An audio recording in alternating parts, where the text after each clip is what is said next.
I need to move things. This is not going to be a good place to do this. Because the lamp is going to... Girl, move. The lamp is going to make the thing act weird, so... Let's move things. That doesn't... Ooh, see? That doesn't make it any better. Kind of does. So move it over here.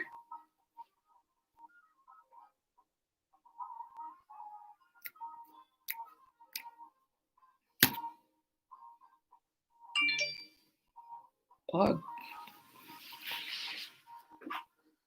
Alright, let's try this. I really could have just like set all this up before I started streaming, but like honestly, it's not a Kichi Peen stream if it's not a mess. So therefore, all right, this is fine. This is perfect actually. So boom, now I just wait for people to show up.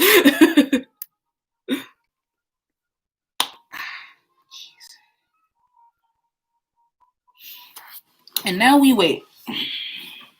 How's it going, BB? Stop. Relax. Relax. You good? Hello. Take 2. You guys, did you get it? Is this better? Can you guys hear me?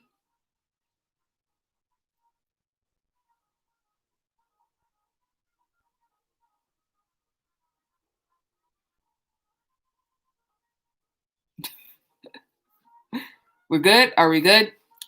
This not quality. This angle is better. Hopefully you guys can hear me. I feel like I'm doing like a I don't know. I feel like I look low-key professional as shit. Like if you don't mind the like pajama shirt that I've slept in for the last 2 days. I feel like I look kind of like, you know, welcome to my office. I'm like a cool therapist who has her dog with her. Because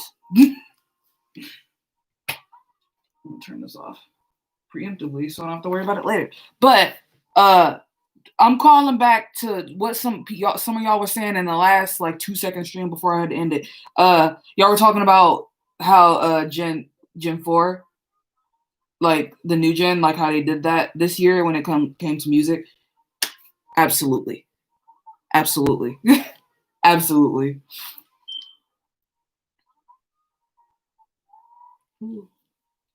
I'm so mad, y'all. I lost the other ball to my septum. So now it's just like halfway done and I gotta wait because I had to order some new stuff.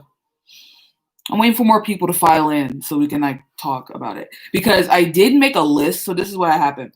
I made a list of like songs and stuff because I was gonna make this like a video. Like I was gonna do like a end of the year top 10 favorite whatever. But then I ended up never doing it. So I figured it's about the end of January and I gave myself personally until January to like finish it. Excuse me.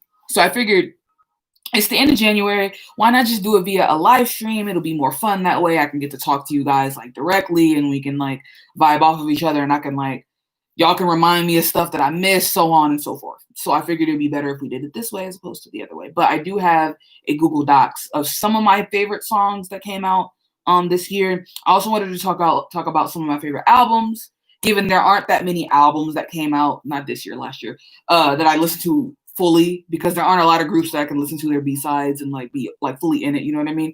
But I wanted to talk about that. And I also wanted to talk about like favorite music videos because that's something that people don't talk about enough. People need to really, really talk about like the music videos because the artistry in some of these music videos. I'm not saying Luna, but I'm saying Luna. The artistry in some of these music videos be off the charts. So I feel like that's something we should talk about. It's water. It's just water. It's just water. Looking at her like it's crazy. It's just water.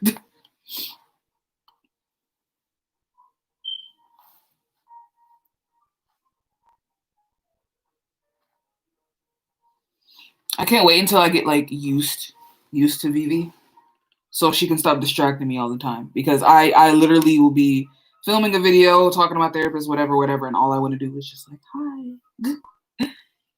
I just want to tell you that this is Everest and my channel has 116 subscribers. I saw you recently. I think you commented on one of my videos and was like, I hit 100 subscribers. I was like, oh, cool. So then I clicked on it, and I didn't recognize you at first because you had changed your name. But then I looked, and I was like, oh, that's them. So then I watched a couple of your videos. And I was like, oh, they're doing so good. I'm so proud of them. So I see you. I'm proud of you. Good job.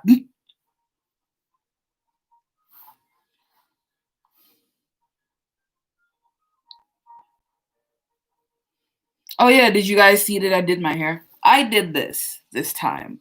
Oh, oh, we back to Todoroki. Oh, we're back to Todoroki vibes. So yeah, no more empty beat drops in 2021. Yes, God. I do love a beat drop, but I'm kind of over it at this point. And that's the thing. No, I can't say that that's a K-pop thing. That's just a music thing in general. Things become trends and then people run it into the fucking ground. So, yeah, I don't blame you on that. What? What was that noise? What are these noises you be making? Actually, here's what I can do.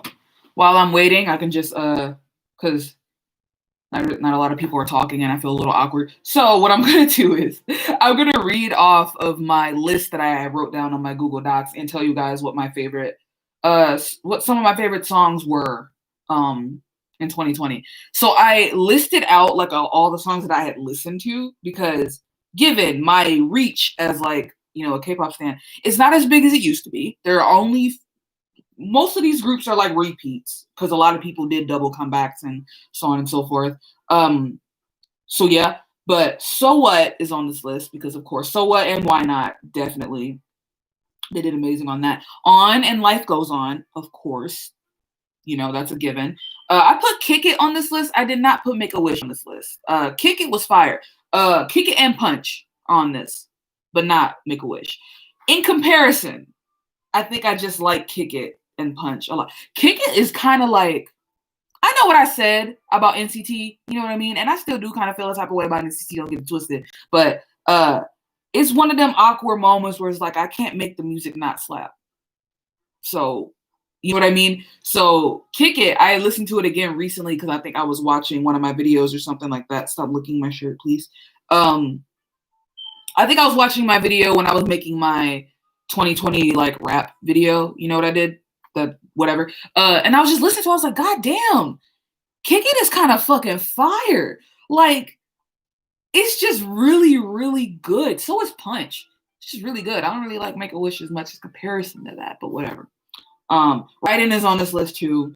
Both of ITZY's songs, Wannabe and Not Shy.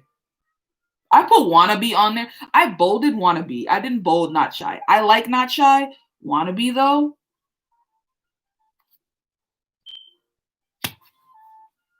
Like, Wannabe legitimately and given NC is just started. So it's kind of like a bold for me to be like, this is their best song. Wannabe legitimately is like NC's best title track right now. Like I know they have their whole career, but Wannabe is literally like their best title track. I cannot get enough of it. I do love Not Shy though. Not Shy grew on me. Like I liked it when I first heard it, but like the more I listened to it, I was like, oh no, I really like this. So that one definitely grew on me. Can't You See Me in Blue Hour? Duh. What else do I need to tell you? Like y'all seen the reactions, presumably. I have nothing negative to say about TXT at all. They just do great. They do great things. More and More and I Can't Stop Me are definitely on this list as well. More and More is another song that grew on me. Grew on me. I did not like that song that much when I first heard it. More and More is so good. And I think I like it a lot more when I think about like I feel like Twice is at this point in their career, and I want to make a video on it eventually. I don't know if I will, but I mean I'm sure I will. I just don't know when. But Twice is at this point in their career where like they're just so good. Do you know what I mean? It's like they've gotten to that point where like the music that they make is very much so Twice. It's the Twice sound, but I love that I can't explain it. It's just good. You know how when Girls' Generation after a while, when they hit like the boys era, it was kind of like, oh, now these bitches is serious type shit. Like they popped with G, of course. Like G was everything, and then Genie, and then you know whatever. But then when the boys dropped, it was like, okay. Like I feel like that cemented Girls' Generation as those bitches. I feel like with Twice, it was Fancy. Like everybody knew Twice were those girls, but Fancy I feel like submitted them as like those bitches, and ever since Fancy, they've just been knocking it out of the park every single time, like every single time. I can't get over I Can't Stop Me. I can't get over it. Will you stop licking me? Sheesh. What is it? Okay. The Wannabe Bridge gives me Timbaland vibes. Same. Low key same. God, imagine Itzy working with Timbaland. That'd be kind of fire. They should do that. They should hit that up. They really should. I'll just continue on this list. God's Menu, of course. Backdoor, of course. Duh. It's crazy how Stray Kids literally became like my favorite fucking. It's crazy how Stray Kids just became my favorite people in the world in 2020. When I tell you, I spent the latter half of 2020 just being so hyper fixated on Stray Kids, and I cared nothing. I low-key cared about nothing else but Stray Kids, and that's all I wanted to. It's crazy. And I want to say this also. Backdoor has layers and layers and layers of like goodness. Like Backdoor in general, if you just listen to it straight out, it's a great song. But if you look at like the layers of like the music and the stuff that they use to make the music, the instruments and stuff, and then you look at the choreography and the music video, just everything lines up. It just gets better and better the more you look into it. Like it's crazy. Stray Kids are really they just do that. Monster by Red Velvet and Sulgi. Monster, the Red Velvet, Sulgi and Irene joint. Fire. Fire. Oh my God. Oh my God. I'm just really thinking about like when that dropped. Legends. I can't believe that shit. I can't believe that shit, dude. I watch that music video very frequently. And not just because I'm gay. I just like the video. It's shot well. You know, and the outfits and everything. Oh, the song is just so good. And that album is, I wanted to talk about that album, and I never really got to do like an album review of it, and I really should, honestly. But it might be too late for it now, so now why bother? But, whoops. Sorry, I was responding to a message. Hi, welcome. You didn't lose the live, so what happened? All right, what happened? I was trying to do a live via my phone, but my phone audio was trash, so I ended up just restarting it and doing it on my laptop. So here we are. You didn't miss much. I Can't Stop Me has been on repeat for me. Same, especially because I be on TikTok a lot, so I just see everybody doing the dance all the time, and I'm like, I want to learn it, but I can't because I'm untalented. Production of Backdoor is crazy. It's insane. I could like, if I could make like a list of like my favorite like produced, I don't know what I'm talking about, but I just love that song. Anyways, what I was saying, going back to Monster, Jelly off the Monster like album or EP or whatever the fuck you want to call it, Jelly for some reason just reminds me of like old school K-pop. Not old school, but like 2010s K-pop, like second gen or whatever. It's just so good. And Feel Good is amazing. Diamond is incredible. I just can't. Album good as fuck for no fucking reason. Like, goddamn. Risky, wiki. This is an emergency. I was gonna wake her up, but she sleep. I can't do that to her. What was I talking about? Red Velvet. That's what I saw. Anyways, going back to my list, I had Apple and Mago because it's crazy. Actually, you know that I did start my revisiting thing with GOT7, and now it has me thinking like I should kind of go back and do that for a lot of people because it's a lot of motherfuckers that I just been slacking on. Like I need to go back on Monster X. I need to go back on G-Friend. I need to go back on 17 low key. There's a lot of groups that I've been missing out on, but G-Friend, I hate that I missed out on G-Friend because when I came back on Apple, it was like, girl, they have grown into entirely new people. These are the grown-ass women. Like, I just couldn't believe it. And then Mago, it's been, especially lately, it's been on repeat for me. I just love that song. I love me an 80s song. Y'all know this. Actually, I don't know that y'all know this. It's a thing that my friends like IRL know, that I have this thing, not this thing with 80s music. I just go through phases, and sometimes I get really, really obsessed with 80s music. Like it's all I listen to. This braid is like fucked up. Uh, so I really appreciate K-pop songs with 80s influence because it's like a mixture of my two favorite genres. You know what I mean? So Mago's just great. That's not really 80s. I just thought about that. It's more 80s, 70s because it's disco, but it's a little bit of 80s. It's like a mixture. You know what I mean? Um,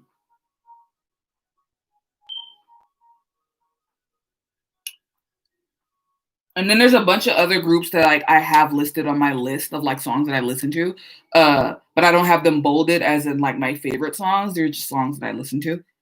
This is 17's discography the other day. I used to be so into 17 and I just fell off for some reason. Like, I don't know what be happening. I was so into 17 that I was listening to their B-sides consistently. There are very few groups out there.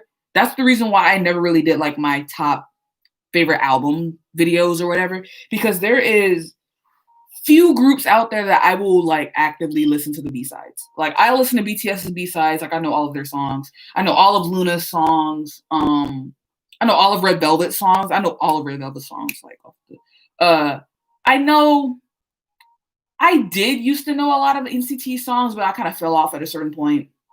I know all of TXT's songs. Uh, and there's like some other groups that didn't really like. I know all of EXID's songs. I know all of ITZY's songs as well. Like there aren't a lot of groups that I listen to all of their B sides and stuff for. So yeah, I tend to just listen to like the first track, like the title track, or if they have like another song that they're promoting with it, then I'll listen to that. But I be meaning to though. I really do be meaning to. I'm scratching my stomach. Don't worry about it. Album cuts. Yeah, honestly, I realized that because I was listening to the album that Mago was on. Hold on, I think it's called While Pergy's Night. If I'm mispronouncing that, my bad. I gotta look and see what the name of the song is. But I was listening to it the other day and I was like, girl, hold up. Okay. Okay, there's a couple songs off that album. Three of Cups and Better Me. If y'all have not listened to those songs, they're by G Friend, go listen to them. I was laying in bed like, oh my God, are you kidding me? What is this? Like, it was too good.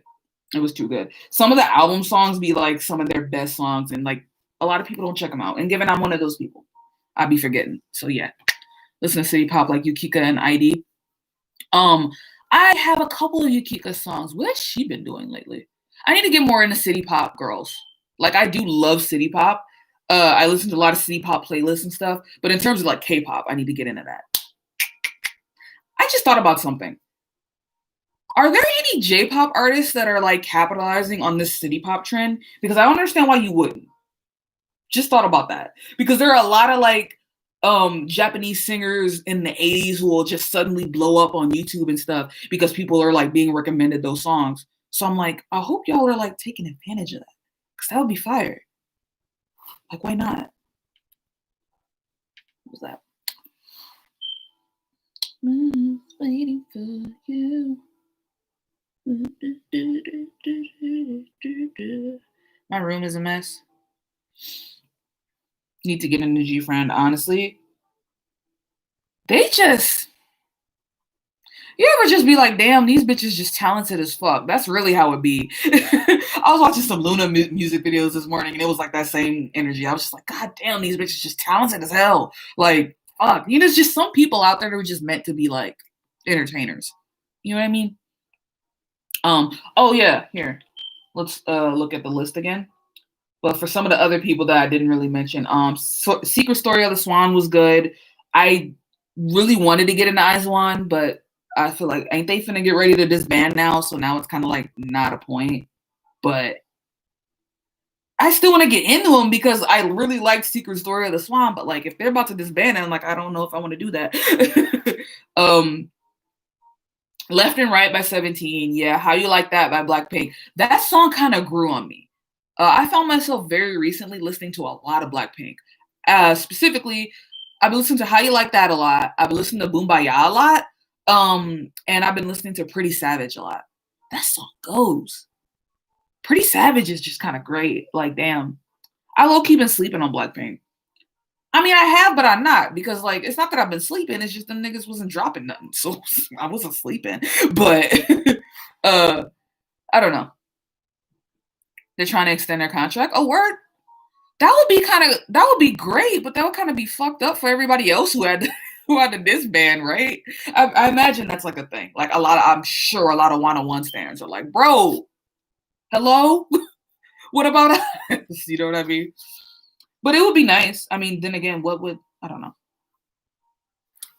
It's kind of like, how you like that?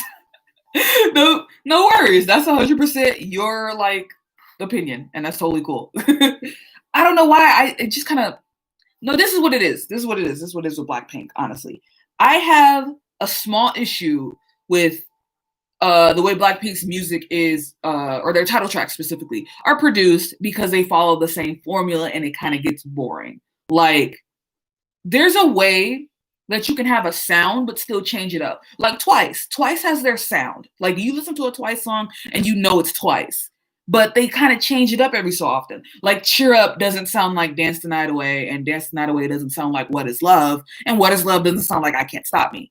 It's like all in Twice, but they switch it up a little bit. Now Blackpink needs to hit that up because it's good. Like I will still listen to How You Like That and like kind of vibe to it because it just sounds good, but it's still kind of like annoying. It's like every Blackpink song sounds exactly the same.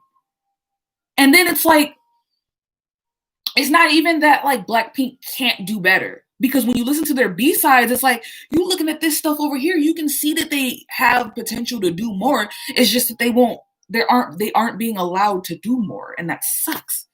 That really, really sucks. I was thinking, I actually wrote down like a note because I wanted to make a video on it, I think. But I was talking about like I was talking to somebody about how I really like that Blackpink has this really nice fusion of like hip hop, like current like genre like hip hop whatever, mixed with like this indie guitar vibe. Because there are certain songs like I have to look at it because I can't remember what it is off the top of my head right now. I have to go find it. But there was a specific song that I was listening to that I was like, oh my god, I really like that. It was See You Later. I was listening to See You Later, and I was like, I just love how they have that, like the pre-chorus is like this nice kind of guitar, whatever, and then the chorus is actually like, I just like that. And I'm like, why not do that more? It's like they kind of hinted on it with Whistle and well, not really with Stay. With Stay, which is a full ballad song, but they hinted on it with Whistle and a little bit of Playing with Fire, maybe, but they don't do that as much. I feel like they should really capitalize on that because it's good. It fits their concept. Because Rose looks like those type of indie guitar girls. Like it makes sense. Oof.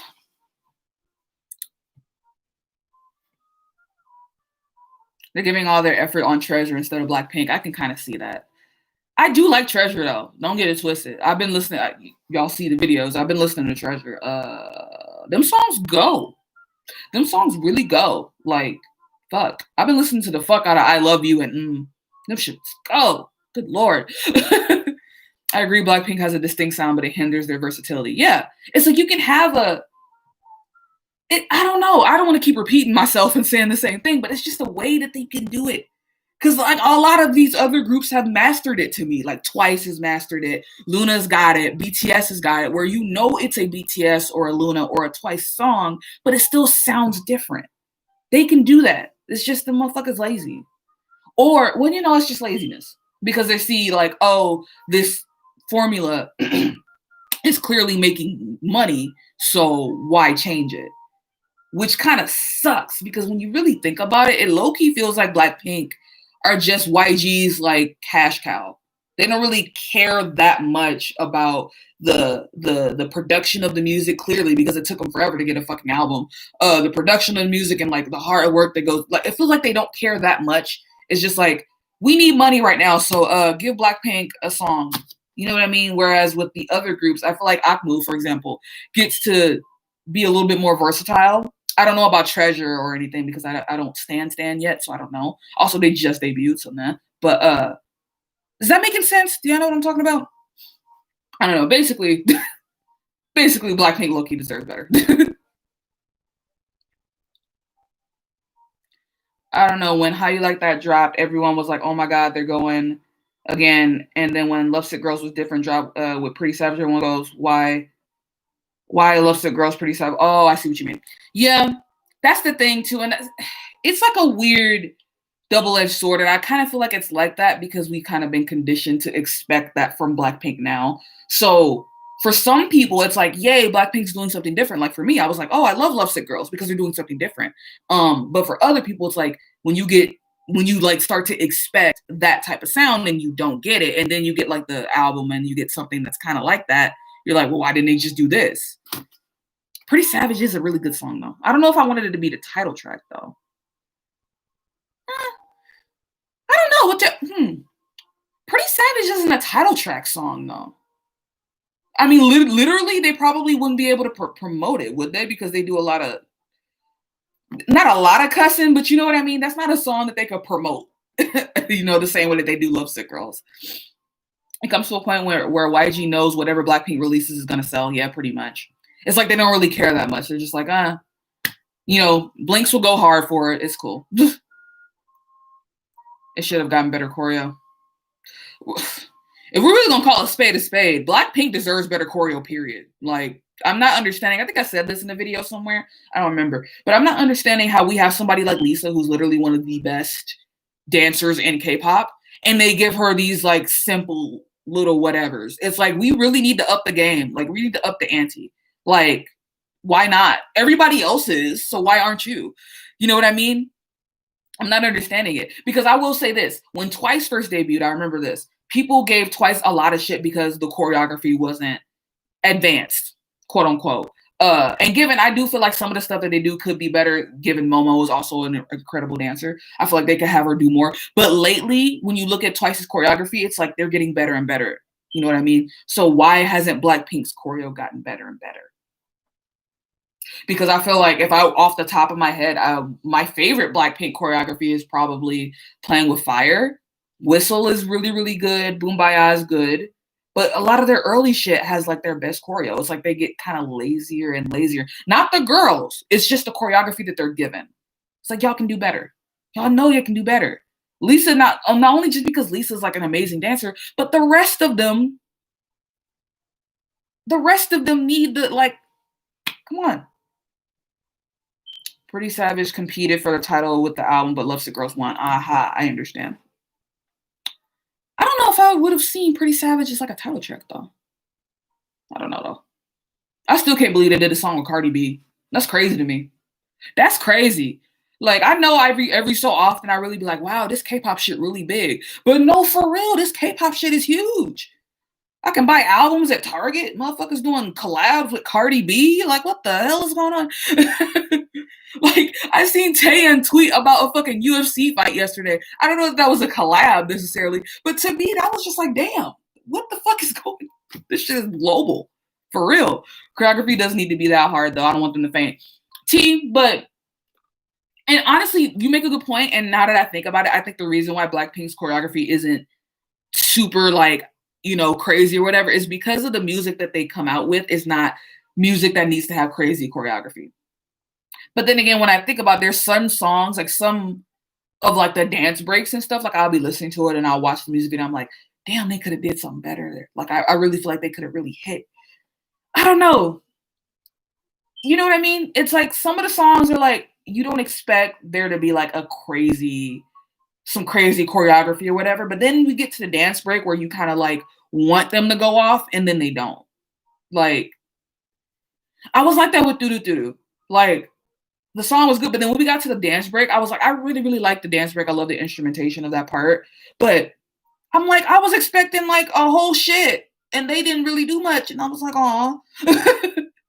Like, I really, really wish they would have done a little bit more with that. It would have been sick. No pun intended.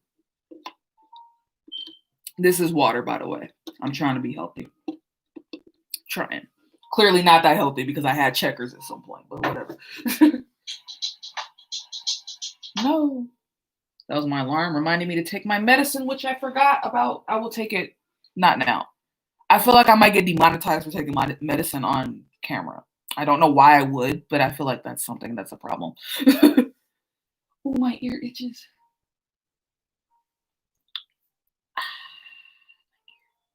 I shouldn't mess with my piercing, but it itches and it's bothering the shit out of me. Oof. Disappointing as hell. Real shit. Real shit. There's nothing worse than like a disappointing dance break. You know what I mean? It's like, ah. I got that low key with like a favorite by Luna.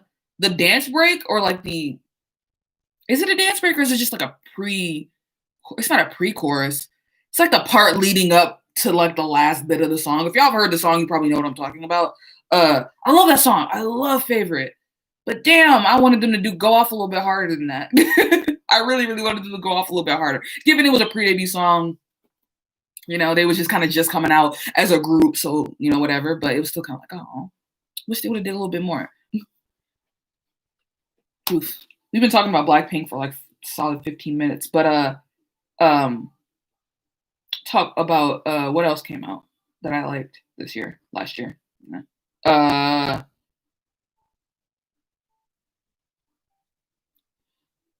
Before was kind of disappointing, but the thing about Blackpink's choreo is that it has to have that viral quality. I guess that's the reason why, why their dance practice videos do crazy numbers. Exactly. I think that's the reason why their choreography isn't meant to go super duper crazy because Blackpink is a viral group. So everything they do essentially is kind of made to go viral. So yeah, that's pretty much it. Like you hit the nail on the head with that. That's pretty much it. No letter the bridge. It's like I could never mind, because I'm dwelling too much on it and it's not even that fucking serious. But it's not even that fucking serious. What else came out this year? Last year? Fucking hell. I put Given Taken on here as well, as along with the Treasure songs. Because them shits was good as fuck. Them shits was good as fuck. One thing I do wish though, I will say this. I wish I listened to my titties are sweaty, don't worry about it. I wish I listened to more girl groups last year. I was kind of slacking when it came to girl groups. Like I was fucking with Luna, of course, and ITZY and like Red Velvet and off the top of my and Blackpink. And that's pretty much it. Like I kind of missed out on a lot of shit. And I still like have like girl groups that I want to go back and react to. Like I want to check out Stacy. I want to check out Secret Number. I also want to do like a throwback video on EXID because I've been listening to a lot of EXID lately.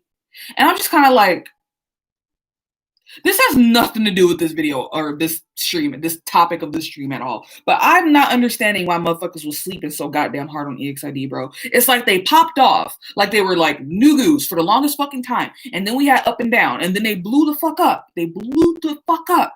And it was like, yeah. And then we had Yeah, which was great. And da-da-da-da. But then I listen to songs like Night Before Day and Lady. And I'm like, these songs were paid dust. Absolute dust. For what? I'm not understanding. And this is what I don't get about people who used to talk shit about EXID. Motherfuckers used to go off on EXID saying that all of their songs sounded like Up and Down.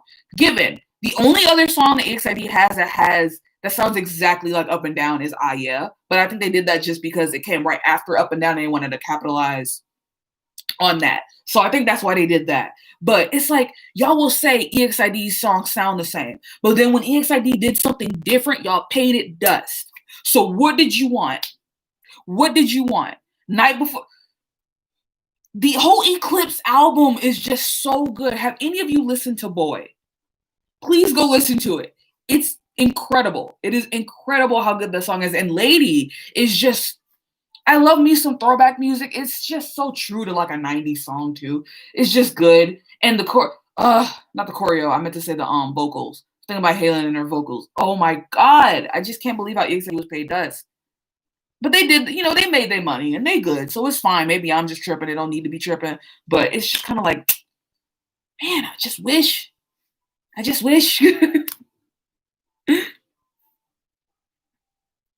Weekly was good too. I really like Weekly. I need to like sit down and like get into Weekly because I really like the two songs that I did listen to. I'm in Nugu. Like, it's like a thing that people say. Nugus are like nobodies in K-pop, you know? People who haven't popped off yet. DDD was different too, yep. Yeah, I love that song. I was watching that music video this morning and I forgot that the video was just flashing lights and I was just like, the song's fucking incredible. Oh, my nose is just making a face, my bad. But I think a lot about like the songs that EXID came out with when Solji wasn't there. And I just think a lot about EXID in general and like how great they were and how Haylin is one of the most underrated vocalists in K-pop, period. Nobody talks about it. Nobody talks about her. Nobody talks about her. And Ellie, nobody talks about her when we talk about K-pop rappers, she is never in the conversation. And why? Why is she not in the conversation?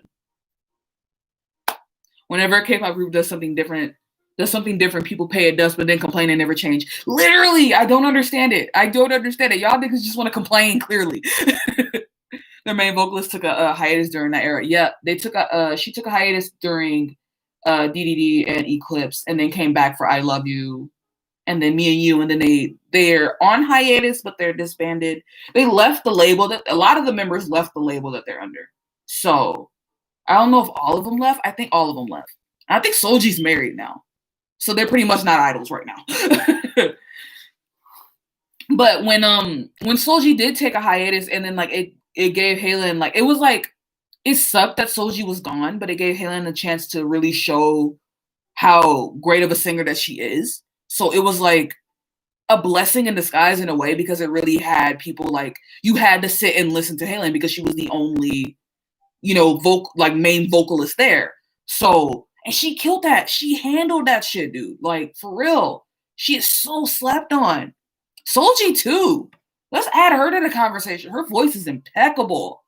That girl if you've never listened to Solji sing, just look it up. Just look up any clip of Solji singing. Like, she literally used to vocal train those girls. That's how good her shit was. Hannah was working part-time at a cafe. I mean, girl, get them coins, but we need your vocals. She was doing that because they were broke, though. She did that before they popped off with Up and Down. So when they were, struggling, she had to work part-time at a cafe to keep everybody, like, good. To, like, make money for them and stuff, which sucks. I'm glad that they popped off the way they did, because they kind of deserved it. Anyways, this has nothing to... EXID didn't come up with nothing last year. I don't know why I just went on a full fucking rant about EXID. My bad.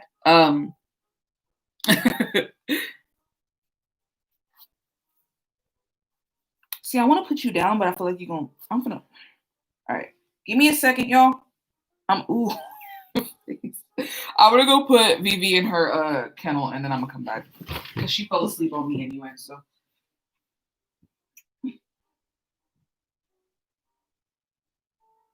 Go ahead, I'm sorry, Beeps. I didn't mean to wake you up, girl. Oh. I didn't mean to wake you up, I'm sorry. I hate this chair. Ellie was literally the rap coach of Hannah and Cube. Underrated as fuck. EXID, it's like, even though they did pop off, it just feels like they still managed to just be underrated for their entire careers. Like, even Jungha, like, she was an amazing dancer, and people don't really talk about it that much. She's also really, really pretty. Fuck. Oh, as a matter of fact, here, let's go back, take a peek at my list so I can find something else to talk about. What else happened last year that I was available for, that I actually saw?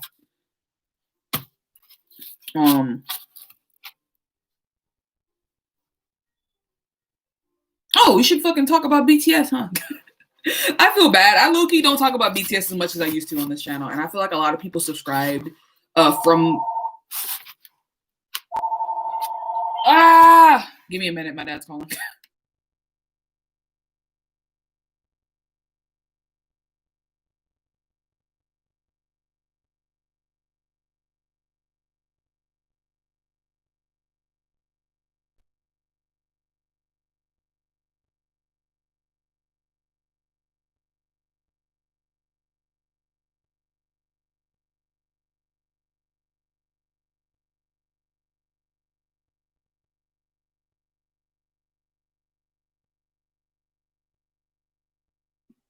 My dad called me to make fun of my cooking abilities and then hung up.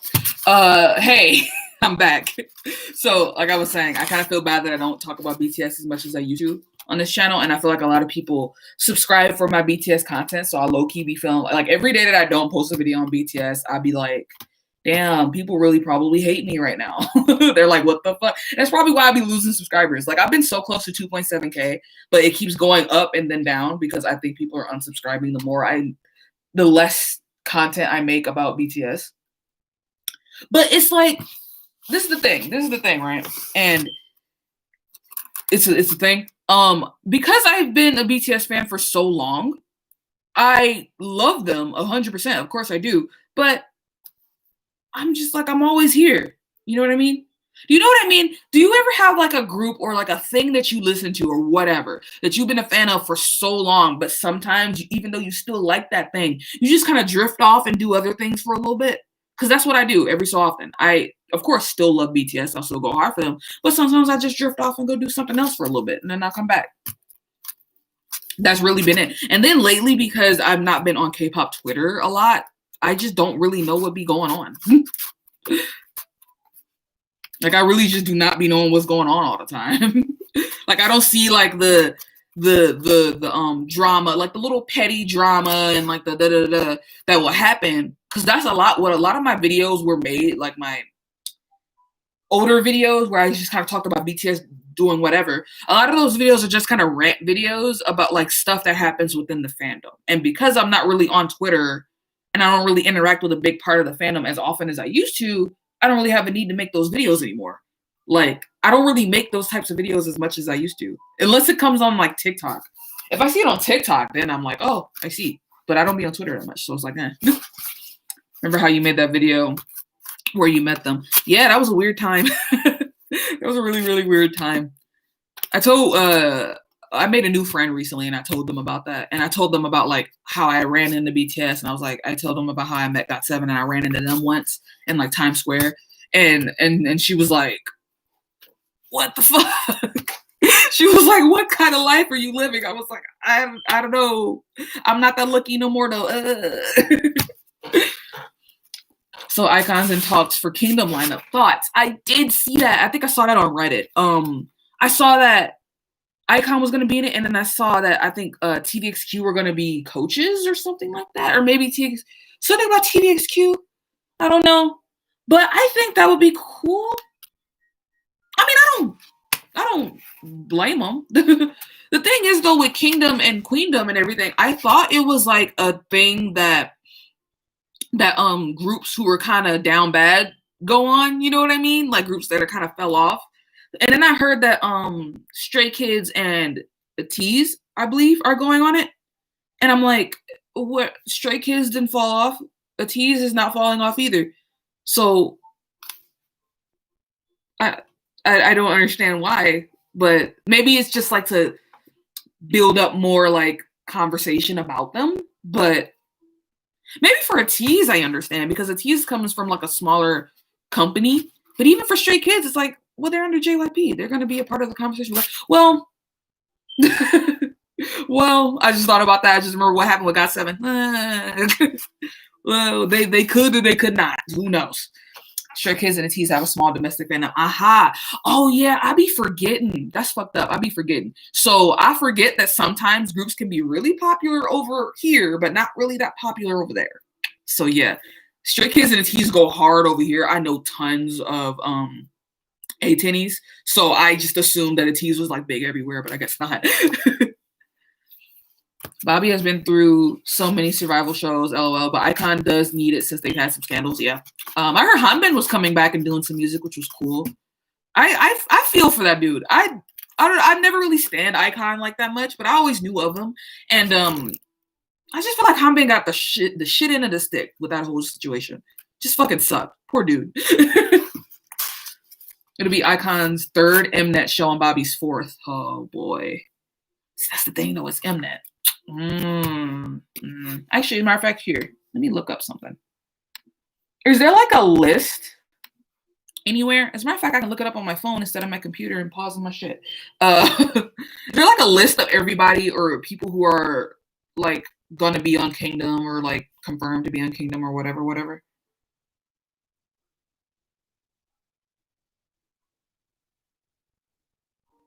Oops.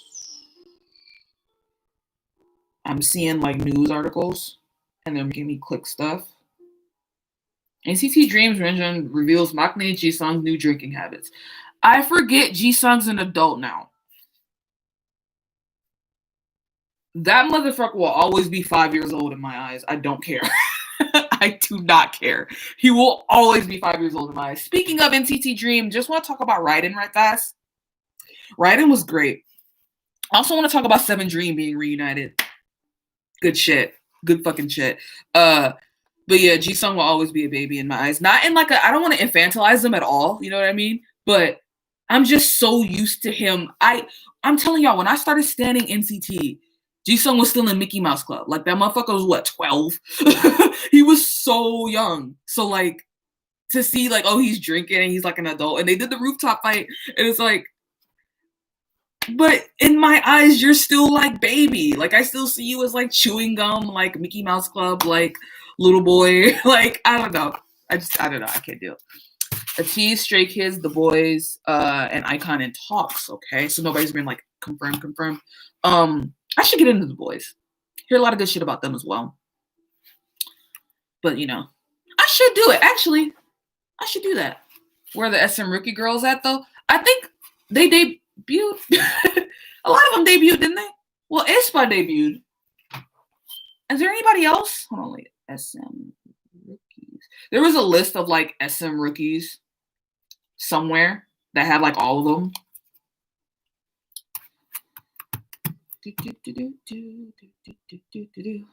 All right, that's Irene, Seulgi, Wendy, Tail. I'm gonna be scrolling forever. Johnny, Taeyong.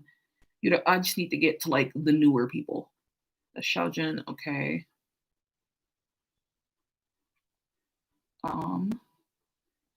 Former. Okay, I'm in former SM Rookies now. Ningning debuted. So a lot of people left in SM Rookies, turns out. I remember Hansol leaving. Yi Yang. I remember them. Oh, she's under Tao's company. Colin. I remember them as well. Hina, I remember them. I remember Hedon. Does everybody remember Hedon? Remember when everybody was shipping her with Mark and it was like annoying as shit? And then she do like an Instagram live or something where somebody was like, "Do you miss Mark?" And she's like, "No." She's like, "No, I don't."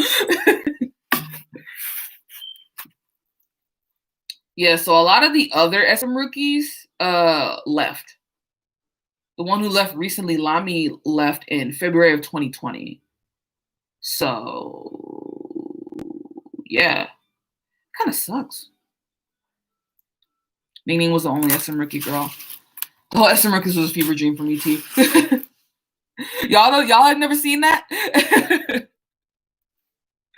Hina left after aespa's debut.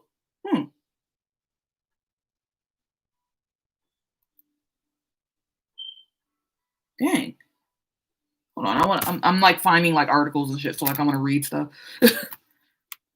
But yeah, it's a video. I'm sure you can find it on internet somewhere of yeah, Hedon was like, "No, I don't miss him." And I don't blame her because she's probably annoyed as fuck that niggas keep asking her about Mark. She's like, "I have my own life."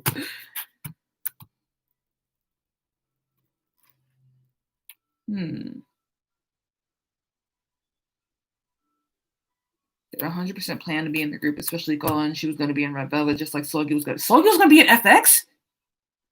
Imagine FX with Seulgi. Wow.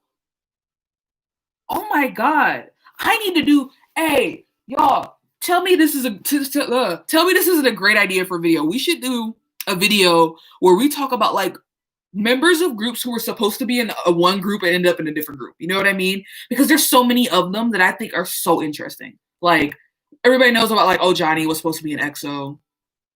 People know about there's other things I can't think of off the top of my head. I wrote some down. I don't remember what I did with them though.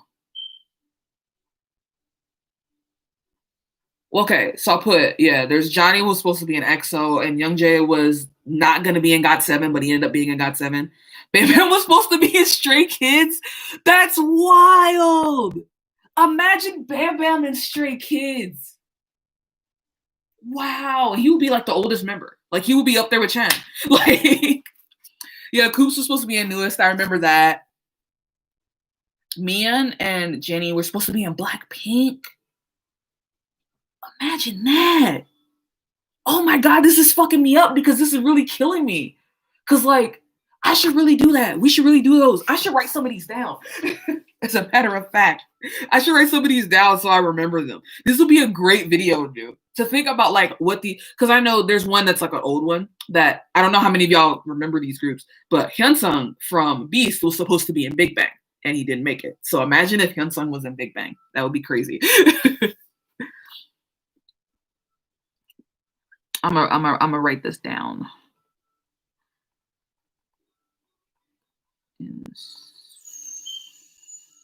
Oops. Come on, autocorrect. Love that.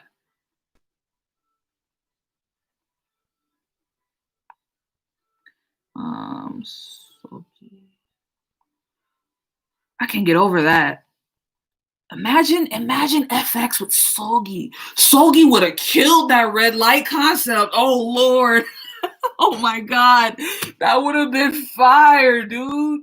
Oh, Solgi would have killed that shit. Oh, fuck, that's fucking me up. That is fucking me up. Mian really came close, like she left YG in 2015. There's a lot of selfies of them being 5. Dude, that's crazy. Because you can't imagine Blackpink with 5 members now, but like, imagine. I wonder how different G-Idol would have been if Mian didn't debut. I don't know a lot about G-Idol, but so like, nah, but like, that's what I always end up wondering about. It's like, for example, when we talk about Sogi being an FX, so would FX have been a 6-member group and then Red Velvet would have just stayed 4? Or would they have just been 3 because Yeti joined last? Or they said Koan was supposed to be in Red Velvet, so maybe she was supposed to be in Red Velvet, and then Sogi would have been in FX, and then that's would have been that. Then maybe Yeti would have not have debuted at all. It's the whole thing. Yeah, I know about Supreme Boy was supposed to be in BTS. Ow. There's a lot of people that were like, because everybody knows like the original lineup of BTS did not have any of the members except Namjoon and Yoongi, and Namjoon was the maknae. So, oops.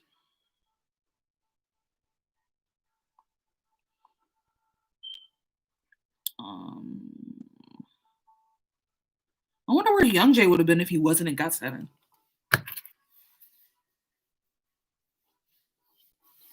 I can't imagine GOT7 without Youngjae. I can't imagine GOT7 without anybody. Because what would have happened if Youngjae didn't debut with GOT7? Would they have been GOT6? I remember a friend telling me a member of Top Dog was supposed to be in BTS, but he left because he thought he was ugly. Oh, that's so sad. Oh, dude, that's so sad. Whatever happened to Top Dog? I feel like they fell off. And Hype and Heesung was supposed to be in TXT. Wow. That's so crazy. GOT6 does not sound right. Yeah, it doesn't. It absolutely doesn't. Sumi was in the final lineup of ITZY instead of Yuna. There's an official. Wow, really?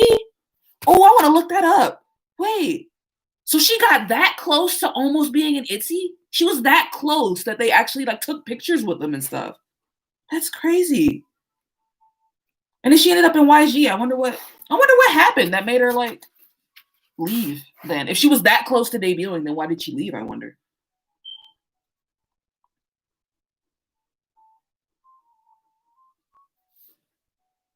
I want to look that up. Sumi. Let's see.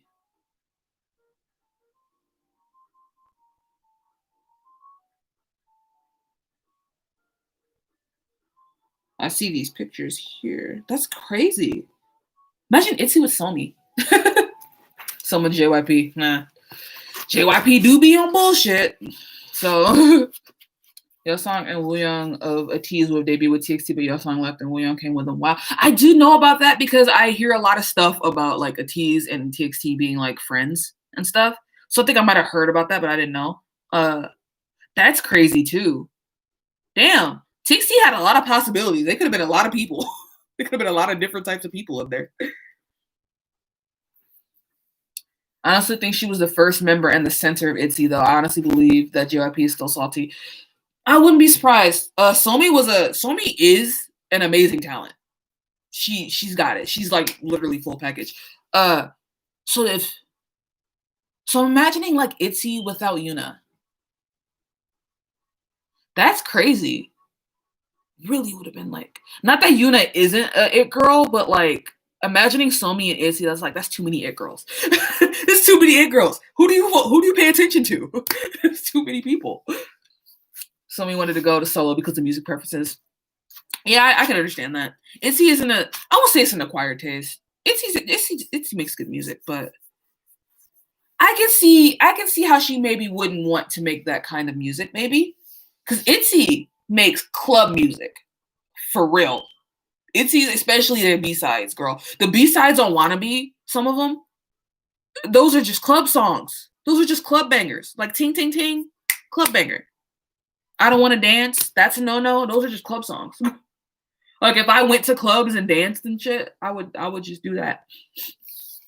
JYP took too long to debut her. For real. There's a lot of people that have been like under certain companies or whatever for a really long time, and then it really makes you wonder what took them so long to debut them. And then especially when they leave and go somewhere else, it's like, what took y'all so long? Like you had this talent sitting right here and you just ended up doing something that doesn't make sense to me. Trying to think of any more. Hannah did debut with Wonder Girl. She just ended up going somewhere else, so that's different. Nicki's dance cover of Lie. Blackpink's supposed to have 9 members. Actually, I do remember that very vaguely because Blackpink, I went through a lot of iterations. I remember when I was hearing stuff about Pink Punk, and I remember seeing stuff about Jennie because Jennie was always the girl that was going to be in it. Like, no matter what, Jennie was always a part of the lineup. So I remember that. I remember that a long time ago. That was back when 21 was still a thing. So the YG version of SNSD, that would have been a little on the nose. It would have been a little bit on the nose. Yeah, it's been so long since J Park left 2 p.m. that like now that he's distanced himself so far from like the typical K-pop image that like seeing him in a K-pop group and like going back and watching like 2 p.m. music videos and whatever, it's kind of like jarring. It's like, wow, I can't believe he was actually doing that. Like I can't believe he actually got there. Tiara Soyeon was in the final lineup of SNSD. She was their leader. Really? Wow, I didn't know that at all. Imagine SNSD with Soyeon from Tiara. Oh, I miss Tiara. Side note, I miss Tiara. They're really, really good. I think Blackpink is more interesting to me because they have 4 members. Honestly, imagining YG trying to handle a girl group with 9 members. That don't sound good to me. That don't sound good to me. Like they'll try. I'll give them this. They tried. There's effort when it comes to their boy groups. But with the girl groups, imagine them trying to handle 9 girls. I just feel like that would have ended well regardless. I just feel like that. I feel like they probably would have debuted and ended up disbanding within like a couple of years. Like YG probably would have fucked that up. They would have fucked that shit up, girl. They would have fucked that shit up. They can barely manage 4 for real. They're doing the bare fucking minimum. And they've only had 2 girl groups and both of them have 4 members and they can barely do that. And neither of them were able to debut under the same like at the same time. Like we had 21 for all that time and then we had Blackpink. So I don't know. Is the new YG supposed to have 10 members? I didn't know about that. I didn't know YG was coming out with a new girl group. I didn't know they was doing that. Damn, that's crazy. Because I know, well, yeah, SM did come out with a new girl group. I be forgetting. I don't really pay attention as much to like who's getting ready to debut because I don't really pay attention to the rookie scene as much as I used to back in the day. I don't know. I feel like it's harder. Maybe it's just me. Maybe it's just harder for me to pay attention to like the rookie scene because I feel like back then you would hear a lot of more, or you would see a lot more articles about like so and so's about to get ready to debut. Da da da. It's bothering the shit out of me. Hate when that happens.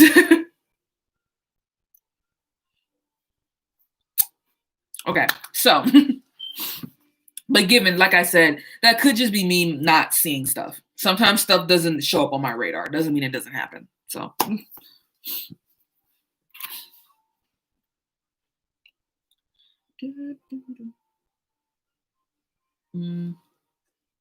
write that one down. Hold on, wait.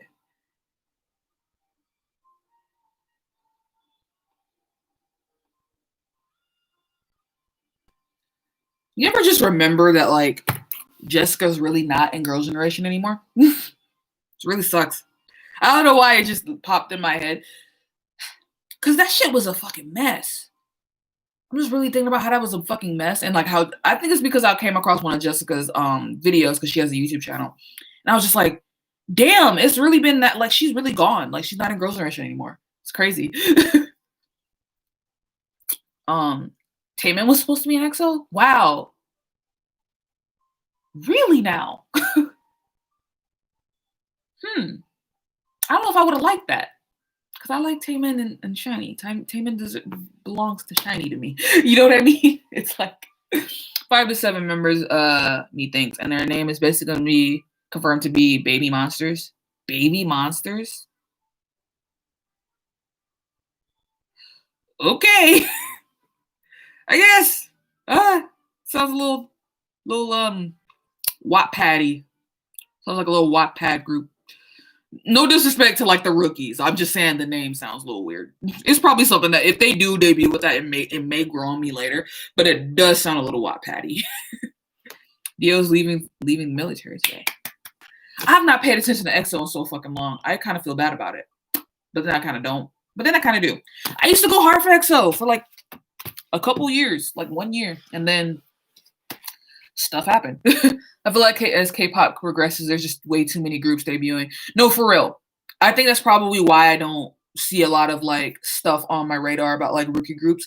Because there's just too many to keep up with at this point. Like, everybody, if it's not, like, the main 3 or 4 or whatever come out with new groups or whatever, then there's, like, all the mini, like, the underground groups that come out with stuff and stuff like that. So you miss out on a lot of shit. Why'd you make it YN's girl group? Hey, no, for real. It really do sound like that. So like an Asian fanfics apply fic. Baby monsters, join baby monsters. How many of you motherfuckers remember Asian fanfics? Keep up with a couple EXO members. Word. I feel that. There's a lot of people who came out with solo songs that I just did not listen to. I heard Kai's solo song was really good.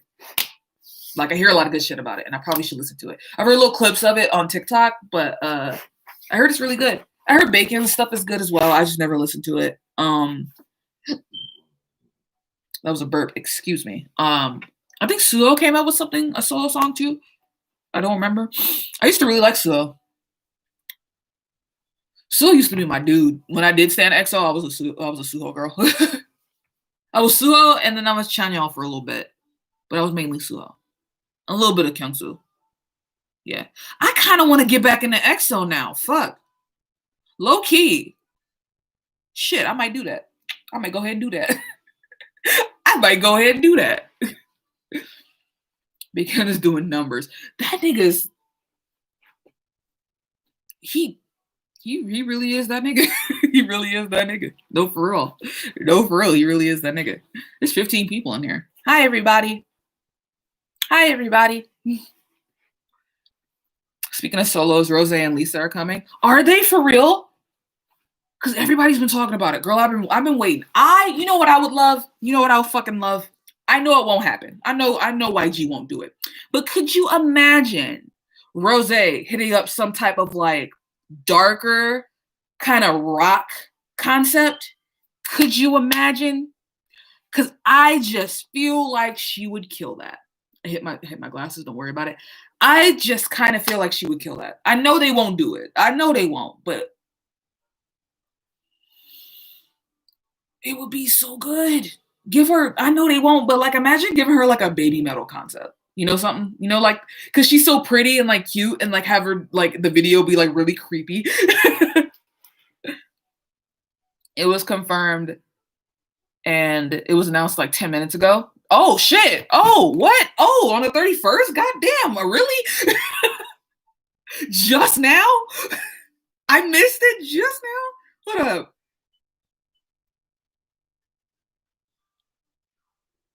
Bitch, that's fire. Fuck yeah. What about Jisoo though? Jisoo not gonna get in? Jisoo not gonna get in? All right, bet. I'm ready to see Lisa do a dance music album. Yes, I need like Rock Girl, like Rose, and then like Lisa do like a dance song, but I need her to really do it. You know what I mean? Remember how we were just talking about how Lisa is such an amazing dancer, but Blackpink's choreography doesn't give her the chance to like go off. This is her shot. This is her chance. She needs to go the fuck off. I need them to let her go the fuck off. For real. She got her drama. They said that's enough. Fair. I guess fair. What happened in my first stream? I was doing it on my phone, but my phone audio was trash, and I had to restart it and do it on my computer so you could hear me better. Basically, every time I do a live stream, there's some sort of issue. Because it be like that sometimes. That's what I should do. I should check Twitter. I be dreading to open Twitter sometimes. It's a shame.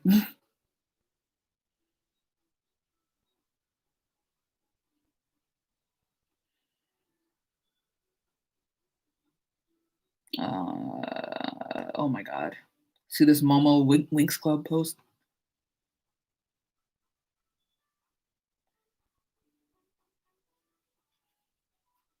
Okay. I don't see anything about it trending on my thingy. I see Bang Chan's trending. Twending.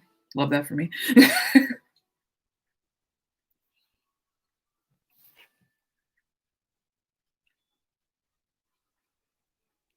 Okay.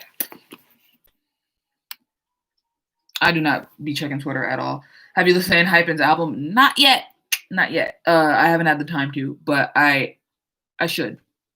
I should soon, honestly. I kind of want to because I really, really, really fucking like Give and Taken. I really, really love that song. Like I have the album on my phone. I just haven't listened to it yet. Did I miss any important talk? You did not. I only got like 5 minutes into that first video and I wasn't, not even 5 minutes, like a minute in, and I was like, oh, the audio's trash. Let me just restart it. So you didn't miss much in that first video. Now we've not talked about that. It's nothing important. We just kind of have like a general conversation about K-pop music. It was supposed to be us talking about K-pop music in 2020, but then we kind of got sidetracked. AKA I got sidetracked. Hello. It is me. A person, a human being who can speak. I can speak. I'm a Twitter detox. Word. Low key, that's probably the reason why I'm not on Twitter anymore. I think I've done it unconsciously, subconsciously. Twitter makes me feel intelligent. Word. Twitter makes me feel like I'm smart as fuck sometimes. Like I seen what happened. I wonder if it's in my draft. I don't even remember what it was, but there was an argument and people were arguing about something on the timeline and it was stupid as fuck. I didn't put it in my draft, so I don't even remember what it was. It was something stupid. And I was like, why the fuck are we arguing about this? Oh, this is what it was. When Twice did like a V Live or something, and they were doing the choreo to Boy in Love or something.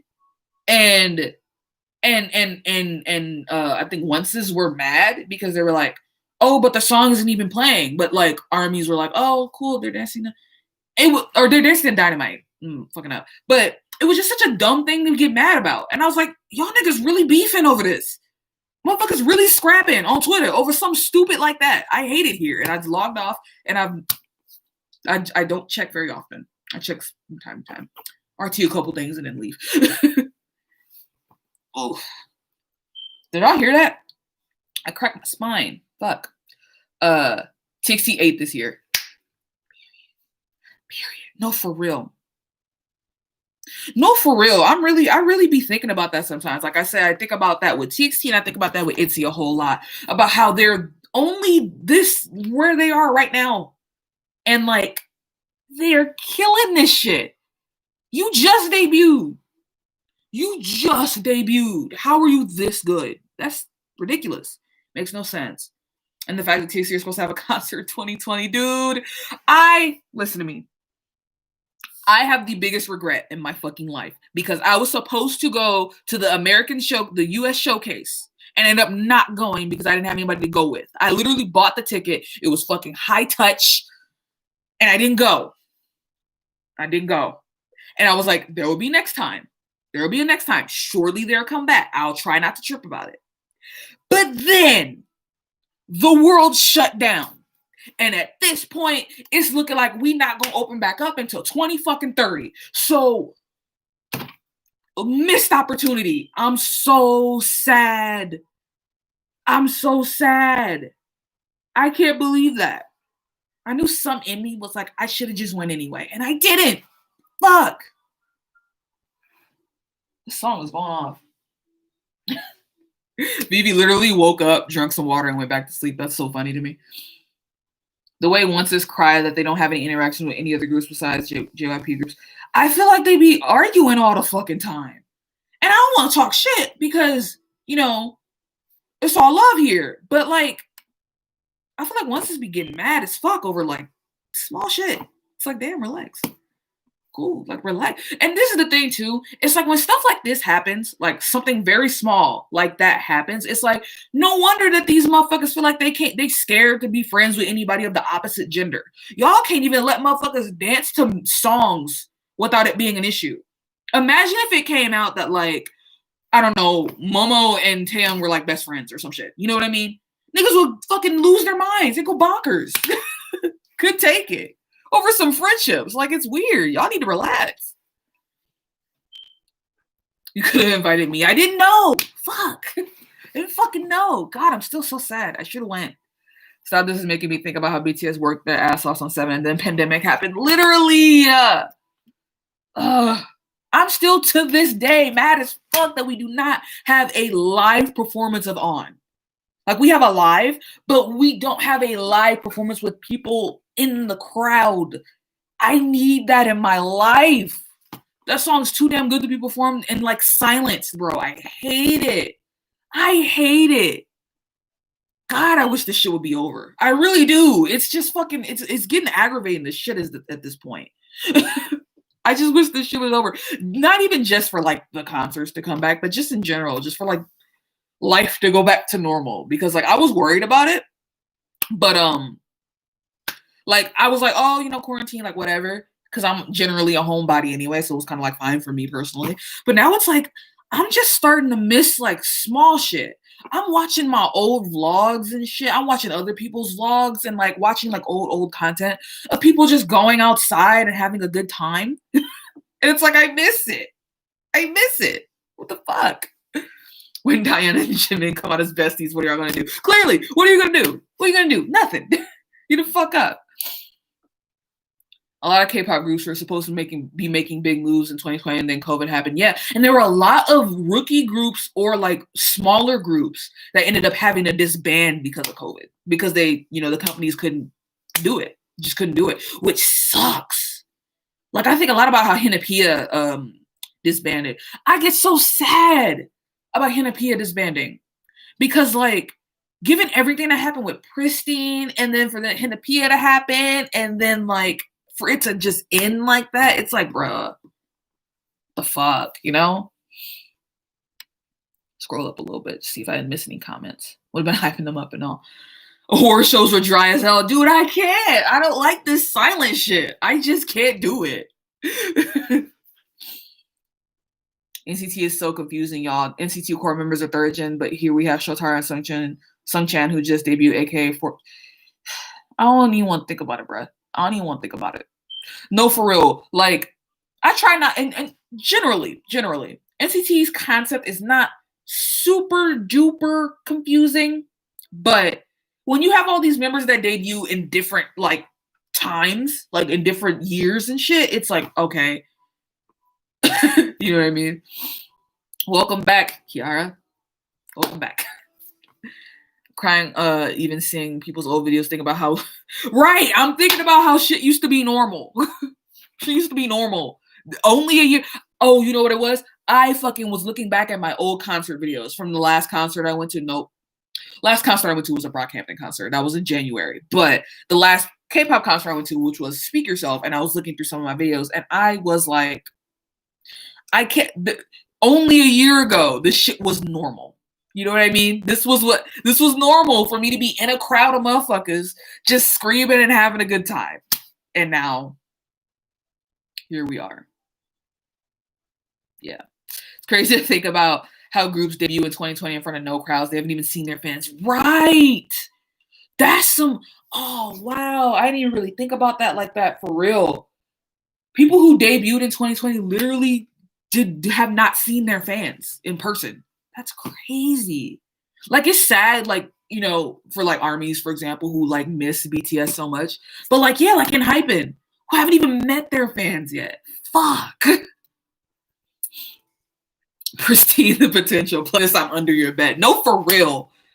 Don't even get me started. I'm gonna start yelling again because I just don't understand it. The motherfuckers literally won Rookie of the Year. How do you fuck that up, bro? How do you fuck that up? How do you fuck that up? I'm yelling too much. NCT is typically regarded as third gen, the word. Yeah, makes more sense. I should do a video on that. On like the generations of K-pop. I feel like that'd be a good video to make. Legit forgot what life was normally because I look the exact same. Hey, word, low key. Life hasn't changed that much. I just gotta wear a mask. If anything, the one thing that's changed a lot is that I've realized that I desperately need contacts because when I tell you I am so sick of my mask fogging my glasses up, I'm tired of it. I walk into stores and I have to take my glasses off and just walk around blind. Because I'm like, fuck it. I'm not gonna be dealing with this shit and having to adjust the shit. Fuck it. I'm just gonna go. Scratching my foot. 101 was really sad too. Word. This sucks. Shit sucks, bro. But imagine how great it's gonna be whenever we do go back to concerts. You know what I mean? Like, imagine that oh god. No, that's something that'll keep you going. No, for real. Imagine that moment of like having your ticket, right? And then you travel, whatever, and you arrive at that venue for your first concert back in forever. And you walk in and you sit down and then the concert starts. Just imagine that feeling. And what's sad, what's gonna be fucked up though, I can guarantee you a lot of groups that go back to concerts, we're gonna be seeing a lot of motherfuckers crying at these concerts, girl. Guarantee it. Guarantee it. Everybody miss everybody. It's gonna be tears upon tears everywhere. Everywhere we go. Tears.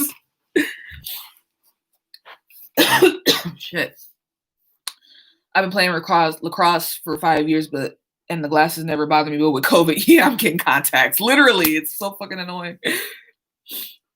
I need to see Jen live before the military take him away, please. I think we got 2 more years or so, but fuck, girl, the way shit looking, I don't know. I don't know.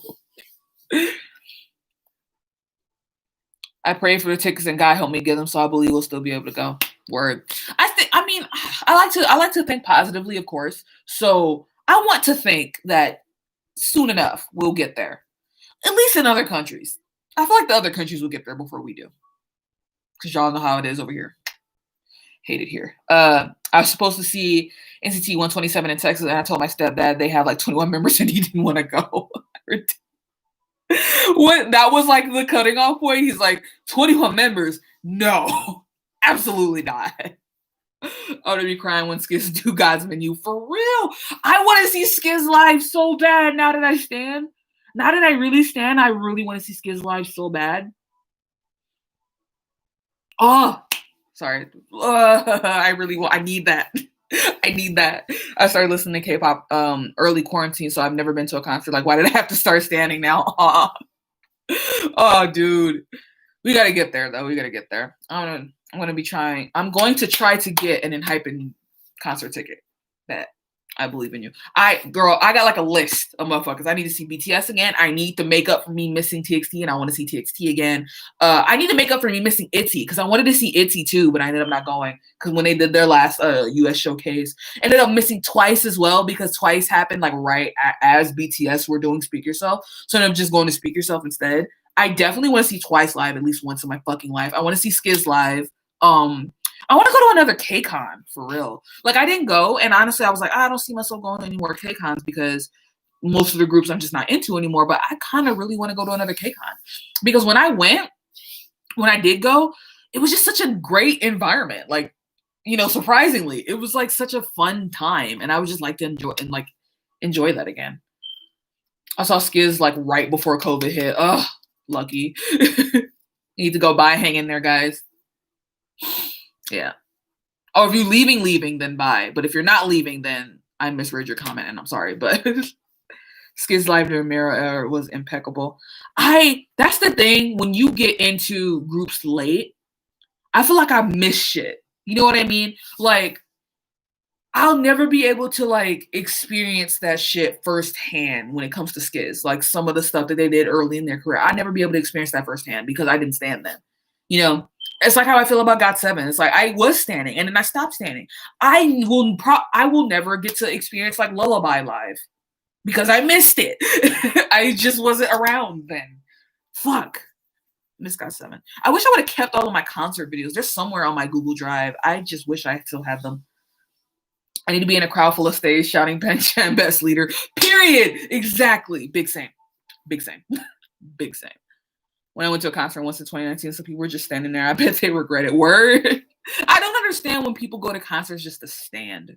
There were people that when I went to KCON and I was standing next to some people who were just like filming. Didn't want to move, didn't want to do anything. And I'm going the fuck off. I'm like, why would you not want to just have a good time? I want to see Skiz so bad. I've seen footage of their concerts and the energy is so alive and fun. Word. I bet they just go off on their concerts. I bet they just have a great time. You know what I mean? Saw 17 in January 2020 and then COVID hit the next month. Fuck. I saw Brockhampton. That was my last concert. Brock fucking Hampton. Like, bro. That pit was crazy though. Anybody ever been to a Brockhampton concert? Them shits will fuck you up. Girl, and 100 Gex and Slow Tie were there. So I was just getting my ass beat in pit, man. Hell, I was getting my ass beat, pummeled. It was, I lost my jacket. Literally, someone stole my jacket. It fell off of me, and at the end of the concert, I tried to look for it. Gone. Gone. Don't know where that motherfucker is. My friend showed me a BTS song in 2017. I didn't pay attention. Real brush with fate. Girl, tried missing 7 years of BTS. I just saw that, bruh. My sisters and I got into GOT7 a month after the last tour here, and they ended up being our ults, and now I guess we'll never get to see them live, at least probably together. Yeah, honestly, I did the video. I just got back into GOT7 and they disbanded literally the day after. I was like, I'm gonna stand again. They didn't disband, but you know, they left JYP. Man, concerts seem so boring. Sometimes, depends on where you go. Either they're boring, like some people just be standing there, or they just go bonkers. They just go bonkers. Shawn Mendes being your last concert. I'm so sorry. I'm so sorry. What happened in pit, I would beat them up. No. So what happened is, you ever been in a mosh pit? Like do you know what moshing is? So that's what was going on. People were just, because Brockhampton music can be very high energy, as well as 100 Gex and Slow Tie. Very high energy songs. So it's a lot of people just jumping and moshing and moving back and forth, doing the wave thing. Have you ever been a part of that? Which is essentially, you're in a group of people. It's a bunch of motherfuckers. You're all packed like this, like a fucking sardine. And people start doing like a wave, which means there are people pushing you this way and then pushing you that way. And then when people start moshing, it's like people will make a circle, right? Build up a circle while the song builds up, whatever. And then once the beat drops, everybody starts jumping and screaming and doing all of this and stuff in like a big pile of group. So there's a lot of swinging and there's a lot of pushing and shoving and punching and hitting, and people get hit, stuff gets knocked over, people get trampled you get in a really good mosh pit, bitch, you might get trampled. Like, it's kind of a scary situation. It's kind of fun though at the same time. I don't know. I had a good time, but I was still kind of mad as fuck because I was sweaty. I was so fucking sweaty, and it was freezing cold outside, and I did not have my jacket because someone took it. So what happened was I came in with a jacket because it was cold. It was in January. And I wrapped it around my waist like a fucking idiot. And when people started moshing and shit, it was gone. I by the end of the concert, it got ripped off of me during the moshing. And then by the end of the concert, it was gone. Literally, I had somebody, like some very nice girl, came up and asked me if I needed help because I was looking for something, and she helped me look for it. Literally was gone. So that means somebody took the time to look around and pick up a jacket and just walk off with it. It's not yours. How do you just pick up a jacket and leave? Oh, this is nice. I'm going to take it. What the fuck? It was a nice jacket too. It was my favorite jacket. I bought it in New York. I was mad. I was mad as hell. I want to experience a K-pop concert with barricade seats so bad. The closest I've ever gotten was KCON. I wasn't at barricade, but I had P1 and I had a great view of the stage. I was so close. I was so close. Actually, I remember Johnny waved at me once, and then Jan waved at me. And that was the whole thing. That was when I was really, really in NCT, so I was just kind of like, ah. Oh, catch me dancing and Can't You See Me or Puma. I don't care. People better dance. Word. I'll be in that concert doing like the actual choreography. Moshing is so scary to do at LMA. I went to a metal concert and motherfuckers were punching each other. Hey, word. I would love to go. I would love that though. This is the thing. Moshing and stuff like that is an acquired taste for certain people who have a lot of anger in them, I think. Not that I have a lot of anger in me, but sometimes a bitch be needing to get out her frustrations. You know what I mean? So like, I would love a situation where I can just kind of like, you know what I mean? Maybe I probably shouldn't have said that out loud. People are gonna think, what the fuck is this bitch talking about? I don't fucking know at this point. Would have got their ass beat.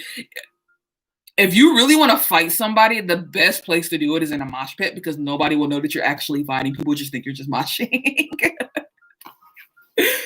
People steal the craziest shit. I saw a TikTok where this girl's screen protector got stolen. Not even the phone, the screen protector. How do you take the time to like, I'm gonna go take this now? That's funny as fuck. I'd be mad as hell, like thinking my screen protector is there, and then I drop my phone and my shit cracked, and I'm like, what the fuck? Oh my god, but imagine. See, this is why I need Pit. I need Pit for my next BTS concert. It's impossible. I'm never gonna get it, but I need to be in Pit for so I can go the fuck off. I need to go the fuck off on that shit. I need to. It's a need. I'm sorry, Vivi. I'm sorry, Veebs. I'm sorry. I'm waking you up. I'm sorry. I'm loud as fuck. I woke her up. She mad as hell at me.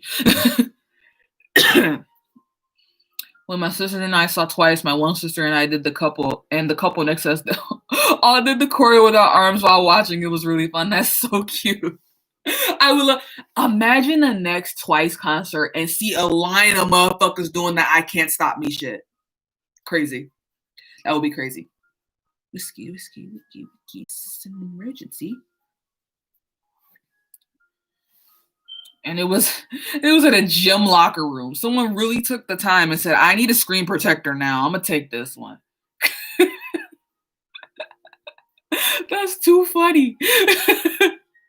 That is too funny to me. Out my ear. Jesus. Does anybody know how long it takes, like, helix piercings to heal? Because this shit is fucking with me. This pain is itchy all the fucking time, probably because I keep messing with it. And then I get braids, and then my braids lay right on it, and then I'm always listening to headphones, like big headphones. I always put, I'm probably doing it to myself, really. Excuse me. I love how I was supposed to be talking about like 2020 and K-pop, and we just started talking about stuff in general. What I will do is pull out my phone and look at the list again and see if there's anything else that I wanted to talk about in particular. Oh, you know what we should talk about? Hey, y'all, peep, give me your favorite music videos that have come out in 2020. Let's talk about that. Because I've got a few. I gotta angle myself. Oh, this is gonna be a pain in the ass to sleep in. I'm scared I'm gonna lose it. And see, oh god, dude. Wait, no, I'm gonna get copyrighted. You took too long for you to call back. And normally I would just forget that. Except for the fact it was my birthday. My fucking birthday. Like I said, I was gonna get copyrighted. I just started singing. I just started singing this song regardless. I want to put on Splatoon music, low key. Where is Splatoon Lo-Fi Mega Mix? Let's get it. Splatoon. All right. So, Skiz posted something. I wanted to see what they were talking about. Girl, let me go get my list. Let me scroll back up a little bit, see if I missed anything. Literally making hot dogs. God's Menu. Oh, God's Menu is a good one. Monster. It can't stop me. Hot dog, hot diggity dog. Oh, reading that comment in the middle is really funny. What's your favorite music video? Hot dog, hot diggity dog. Oh shit, my head hurts. God, oh, that's so funny. Fuck. All right, hey. More and more, even though the CGI wasn't that good, the video for that was really, really, really sick though. Like I love that one scene where they were dancing on that stage in the middle of the water or something like that. It just looked so pretty. Underrated, but GGB by Bling Bling. I don't know them, but I want to check them out now. NCT just tweeted. KK hits 100 million. Cool. God's Menu, Home Run, Black Swan on. Fuck. Black Swan 2, but fuck. Black Mamba. Still have not heard aespa yet. Still haven't done it. I'm gonna do it one day. One day, I promise. Blue Hour, it was so pretty, felt like you were dreaming. Yes! A lot of man, there's a video that could be made about TXT's cinematography. I'm sure there's a video that's made on it somewhere, but they'd be killing that shit. Black Swan on, Puma, Blue Hour, Puma, yes, Puma, hello. Why Not Luna and Puma? When Mama went off and more. Yes, God, I was so into that. Eternally, even though it's like low-key a movie, Eternally was crazy.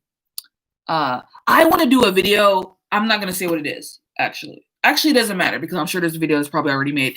But I want to do a video that's like Why Not by Luna, but also like a reference to all of the references in the video that they make to like past lore. Because that's why Not low-key one of my favorite like post-debut Luna music videos. Because it's just so many like references to like old lore stuff, and I love it. For me, who like loves Luna lore so much, it's just so good.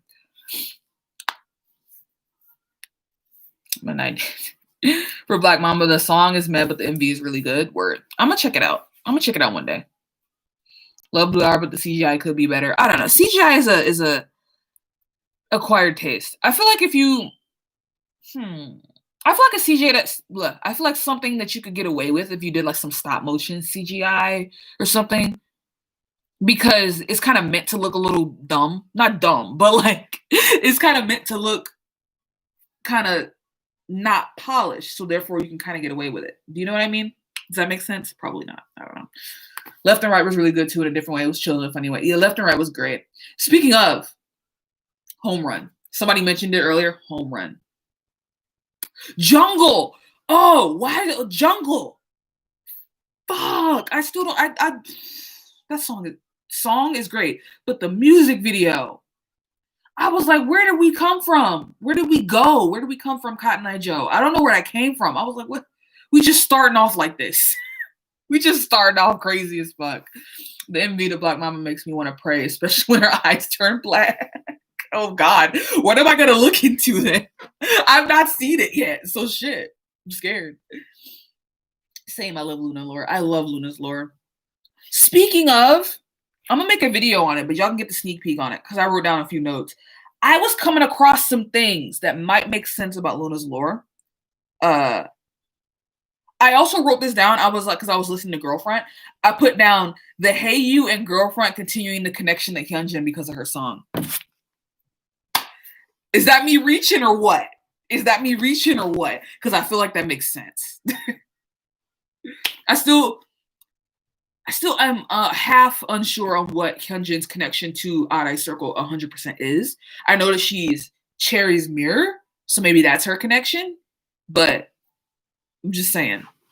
And then I also put down like Luna Theory, something about Olivia's true self being anger. Do you know what I mean? Because with Eve and biting the apple and leaving Eden and everything, it's like being your true self and deciding to take hold of your own fate. So I imagine especially in the YY by Y teaser video 1. Everybody is represented by different things, and Olivia's, of course, is represented by anger. So maybe her true self is just an angry bitch ready to set shit on fire. Maybe not though. Maybe not though. I don't know. I don't know. The snake and Black Mamba scare me. What the fuck? We got black eyes and snakes? Shit. Still got a what? What's this one called? I don't know. It's fire though. I'm gonna go ahead and give this video a like. Woomy. Give and Taken. Yes, Give and Taken, of course. God, I don't know how to fucking forgot about them, but Give and Taken, yeah. All K-pop groups use CGI. They don't usually go outside. Like, please, I just want them to touch grass. No real shit, though. No real shit.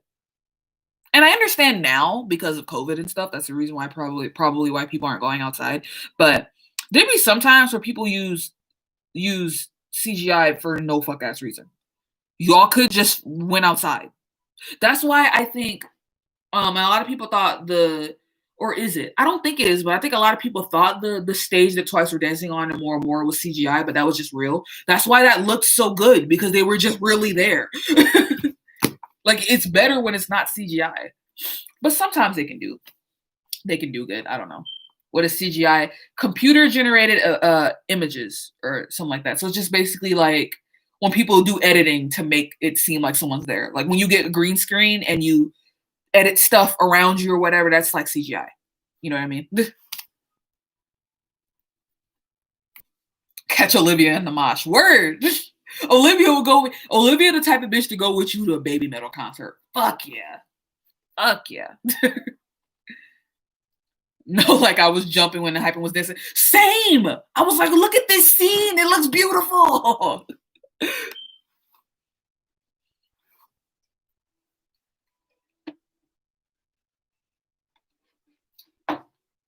Okay, but who did they even go to get permission to build a stage in the middle of fucking water? Word. Maybe that's what it is. Some of these people just probably be lazy as fuck. Like, I don't want to go through the whole trouble of having to rent out this area and da-da-da-da-da. Some people probably just don't want to do that. Or if you film in like a real big music video for like a group that's super duper popular, you don't want people to catch you filming it because spoilers, and you want people posting pictures of it online. So maybe that's why they do CGI, but even still, wouldn't hurt to go outside every once in a while. That's why I love Cherry Motion is one of my favorite music videos, because that bitch was just outside. Perfect. Outside. Everybody outside. That's what everybody used to do.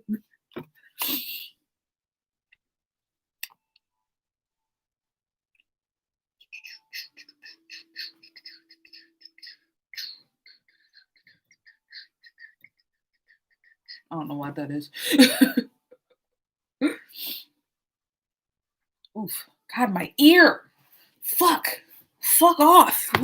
All right, here. Bet. Let's try this. All right. Now wait.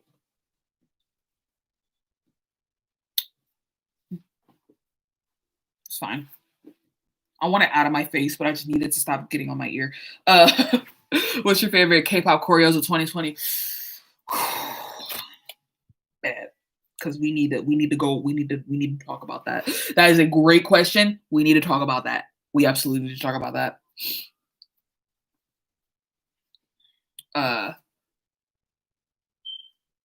Yeah, isn't that way more money though? Like, Aespa's debut looked mad expensive. Yeah, when you do CGI, it costs more money to actually get, like, proper editors or whatever to do that shit, because to make it look even remotely realistic, it takes a lot. However,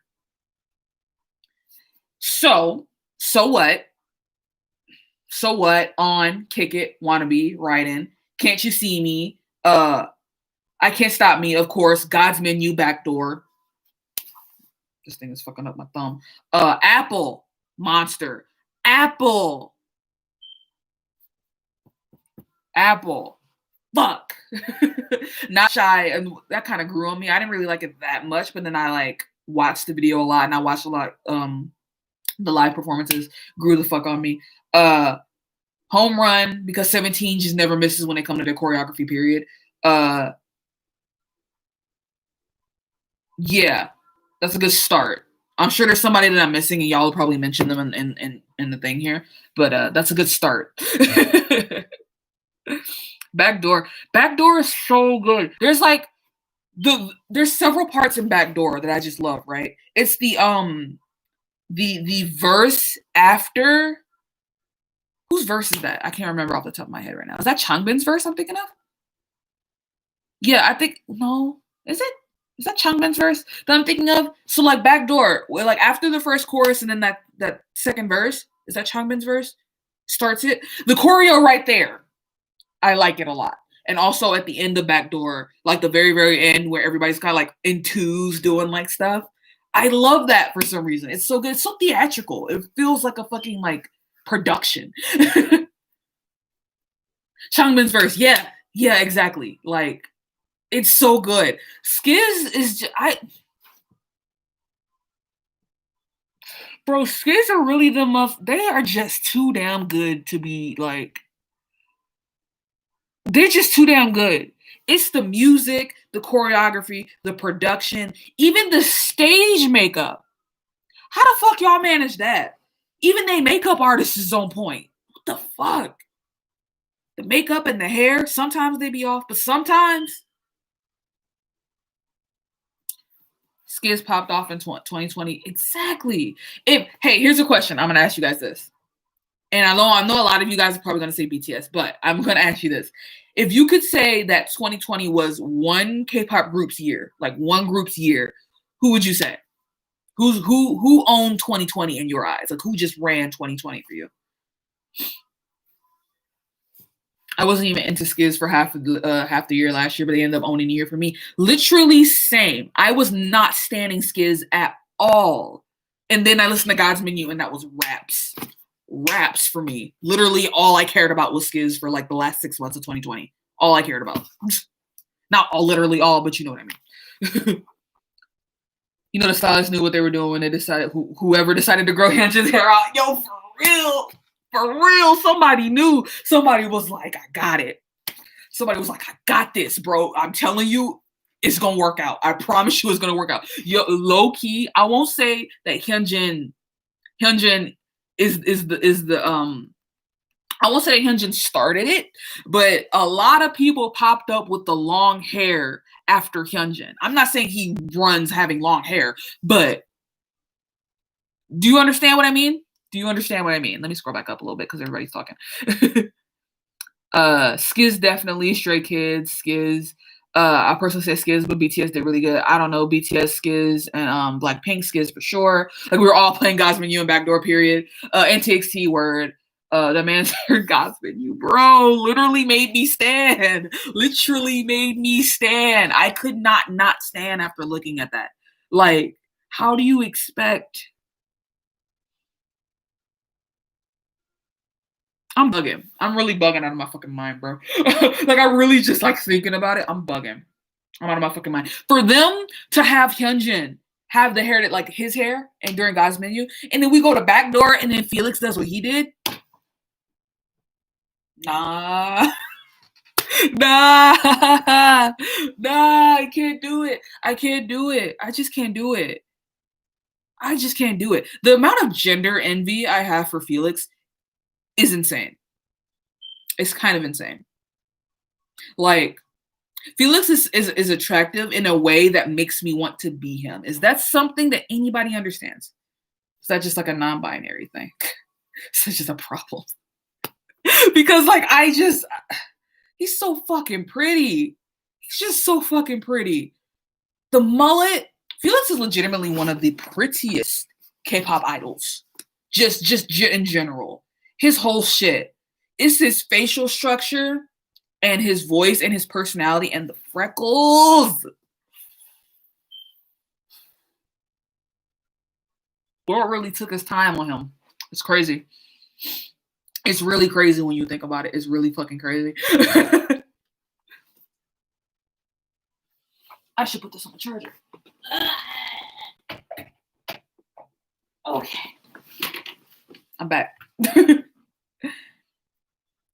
Felix is attractive to everyone. It's a fact. Gender don't matter. Period. Team. It's his voice in God's Menu. Literally. threw me for a fucking loop. Was not prepared for a cooking like a chef. I see y'all ever seen that one clip of Felix and Seungmin told him not to. He was like, "Don't touch me," and then Felix was like, "Seungmin, you touch me. I feel so soft and fluffy." I saw it in the comments. Somebody was talking about like the duality between that and then like cooking like a chef. I'm a 5-star Michelin.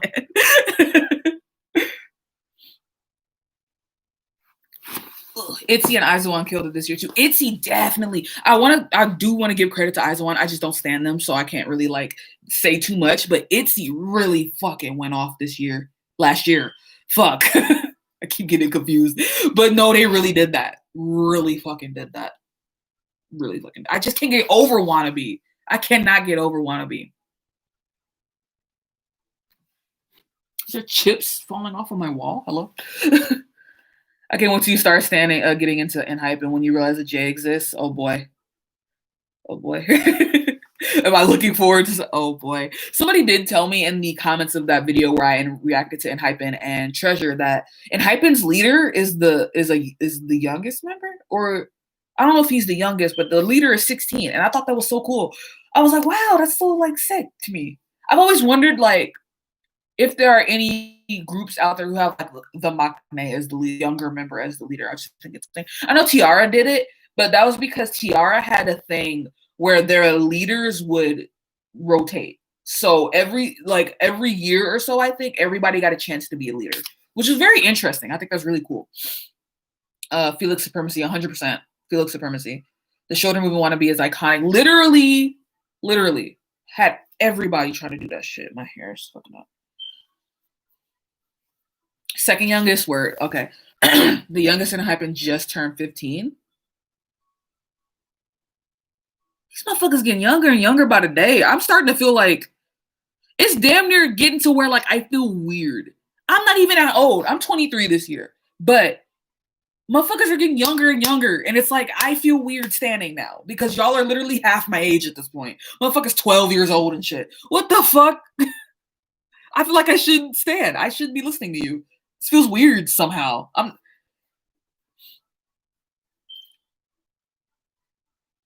It's hard for me to stay in groups younger than me, and I'm 19. You're 15. You're a child.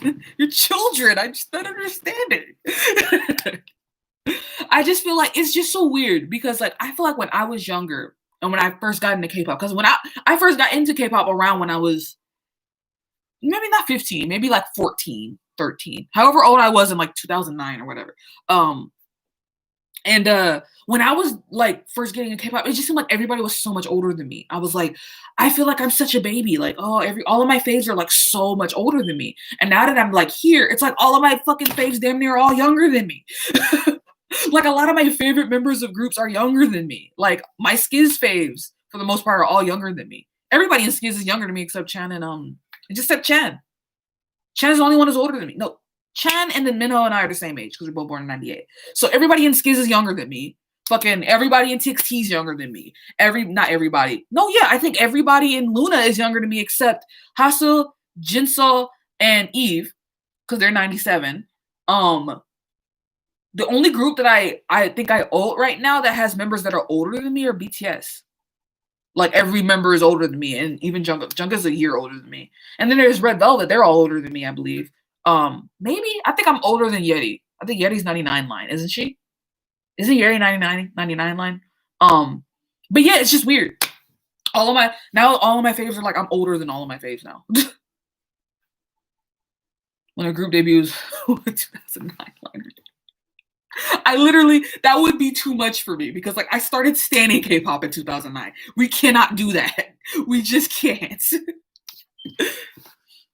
Atiz and Skiz had like 2 birthdays this year. Yeah.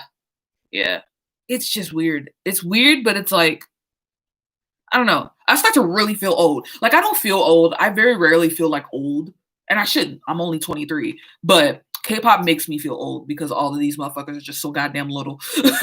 Everybody's just so fucking little. I can't listen to the groups with younger idols because their voice be way too high. Sound like Justin Bieber in 2009. What a read. What a fucking read. Hey, yo. Sometimes it works, though. Like, For example, Yeojin, when she did Kiss Later, her voice being so like high and like childlike, it works for the concept given what was going on, like what the song is about and everything. And also Yeojin's voice just adds like a specific color to Luna's voice, not Luna's voice, Luna's songs. So I fuck with it. It's gonna definitely sound different the older she gets, like the deeper her voice gets. You know what I mean?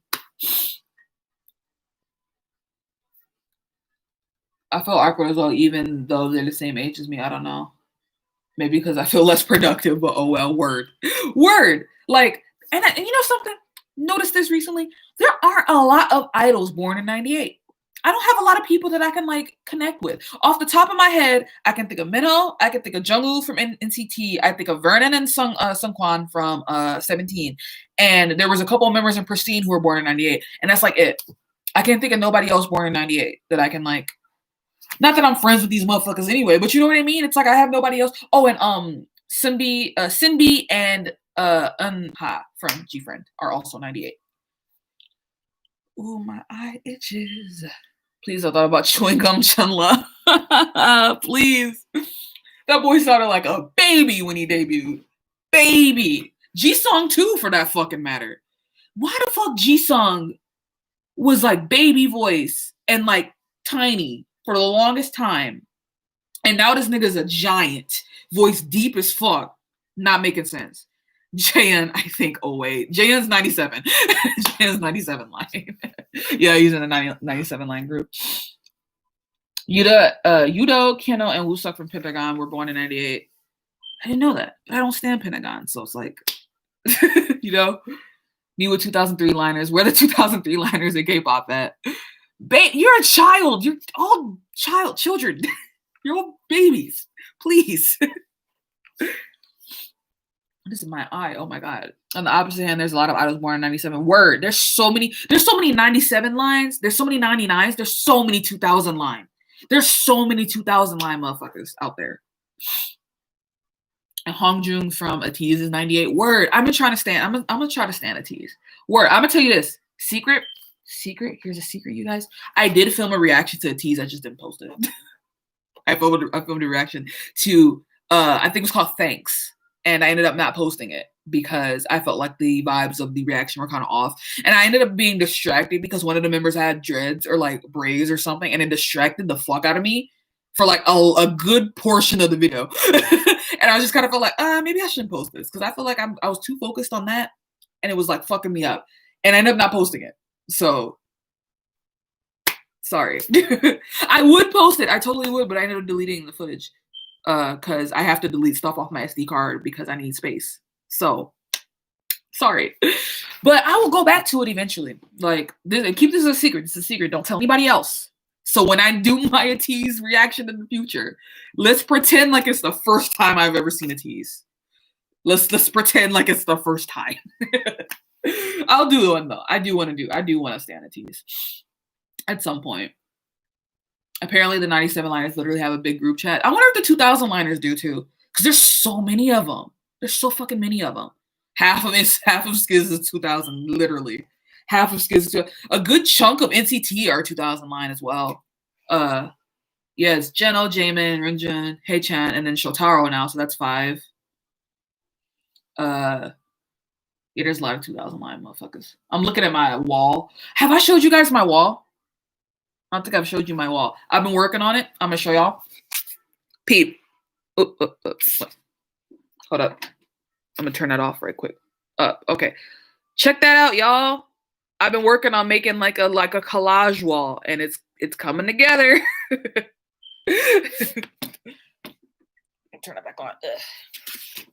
It's coming together. I just need to buy a couple more posters. A lot of those things I printed out on my own, and my poor printer going the fuck through it. And I'm trying not to print too much stuff out because I don't want to run out of ink too much. So now it's like a challenge of like finding albums and finding more posters and stuff. So I've been on Depop. I want to find a Twice poster. I want to find some Skiz. I want to find some GOT7. I want to get some more anime stuff on there as well. My dad's calling again. One moment.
My dad was doing that thing. You know when you try to get off the phone with your parents and you're just like, okay, okay, yeah, okay, okay, okay. You know what I mean?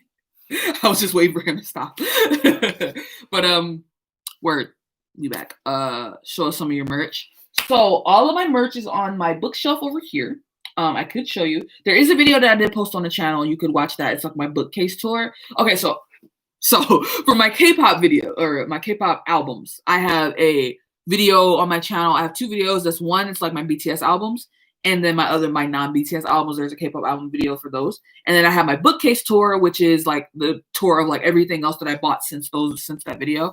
And my light sticks and my other stuff, yada yada yada. But non like album related K-pop merch, I have a lot of photo cards. I have the postcards that come with albums. I have this art right here. I can show y'all right quick. This art of Hyunjin that I bought off somebody off Twitter.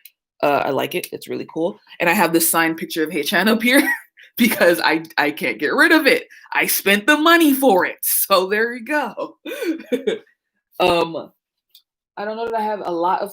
Oh, I can walk over here and show you guys. Hi, welcome to my room. I have that I bought from a store. It's a Hobie fanny pack. And I have up here more Hobie stuff. Hold on. There it is. I got that from Speak Yourself, and I got that Jungkook flag from Speak Yourself as well. And this is my bookcase. That's there because I have to clean after my dog when she pees in the house. So that's what that is. And then I have this hat that I got from somewhere. I don't remember where, but that's what that is. Everything else, I don't have too much like non-K-pop related or non-album related merch, but that was like a quick little tour. I don't want to show too much because I'm fucking up my hand. So yeah.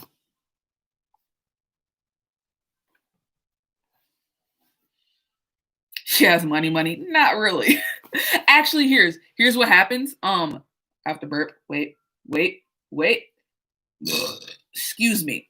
Sorry. So, what happens is, I spend money on things I shouldn't spend money on, so it makes it seem like I have money when I really don't. I'm for real broke as fuck. I just, whenever I get money, I spend it on stuff I shouldn't buy.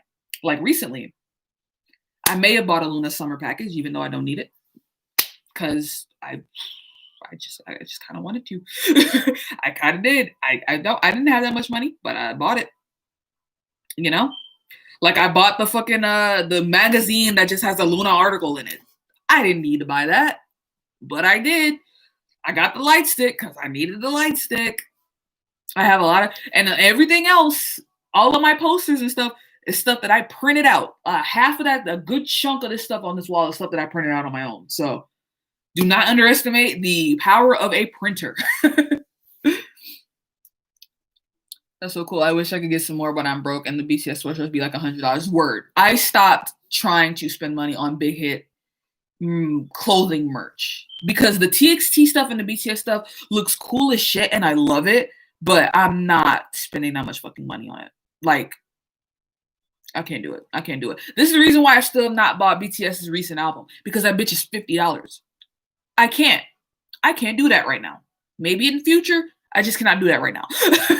I cannot do that right now. Please, I can't believe I have 2018 Skiz posters and Wu gels on them all. I threw them away, but my parents would get mad and I have to explain what happened to SMH. Bro, I seen that because when I was on Depop, I was looking for some posters to buy. There's so many people trying to sell like Skiz posters or like Woojin photo cards and shit. And like, I get it. I do. I know you want to get rid of that, but I'm like, ain't nobody gonna buy that. Ain't nobody gonna buy that shit. Don't nobody want that shit.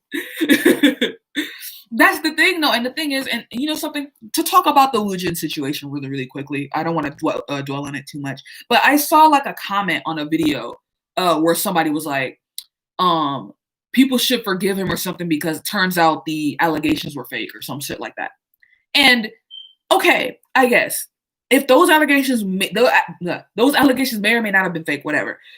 But I think that something must have happened clearly for Skiz to go out of their way to re-record music. That's how you know something had to have happened. Because How often is it that a member leaves a group and the group that, whatever, the group that's left behind, re-records old music to like make up for the fact that that member's not there anymore?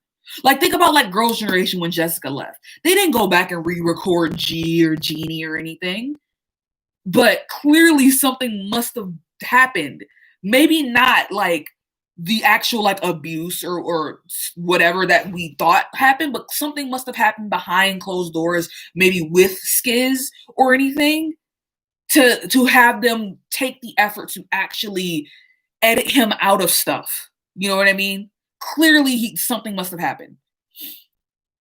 Skiz also edited the thumbnails of their videos with Woojin in it, without Woojin in it. I didn't even know that. So like something must have happened. There's also 2 allegations, and one of them had proof. People just wanted to devalidate victims all the time. Word.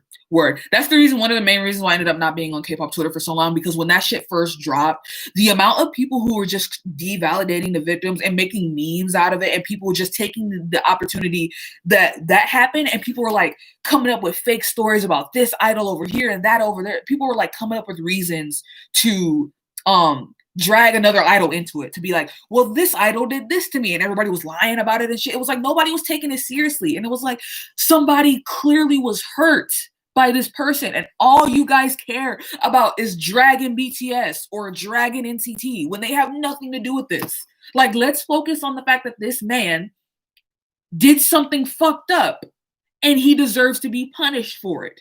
He does not deserve the platform. And it's like people are deplatforming. That's not the word I even wanted to use, but it's like when people do that and they make memes and they make a joke out of it, it's like low-key letting him get away with it, because then people forget that he was the nigga that we should be mad at in the first place. It's like people forget, and we start defending this idol over here and that over there for fake allegations, and then we forget he's the one who has the problem. That shit made me so mad. I gave up on Twitter. That was like the real like kicker that made me fucking leave. I was like, fuck off. Like, I'm done with this shit. He must have been bullying someone. I've heard from friends that I know who have been stays for a long time.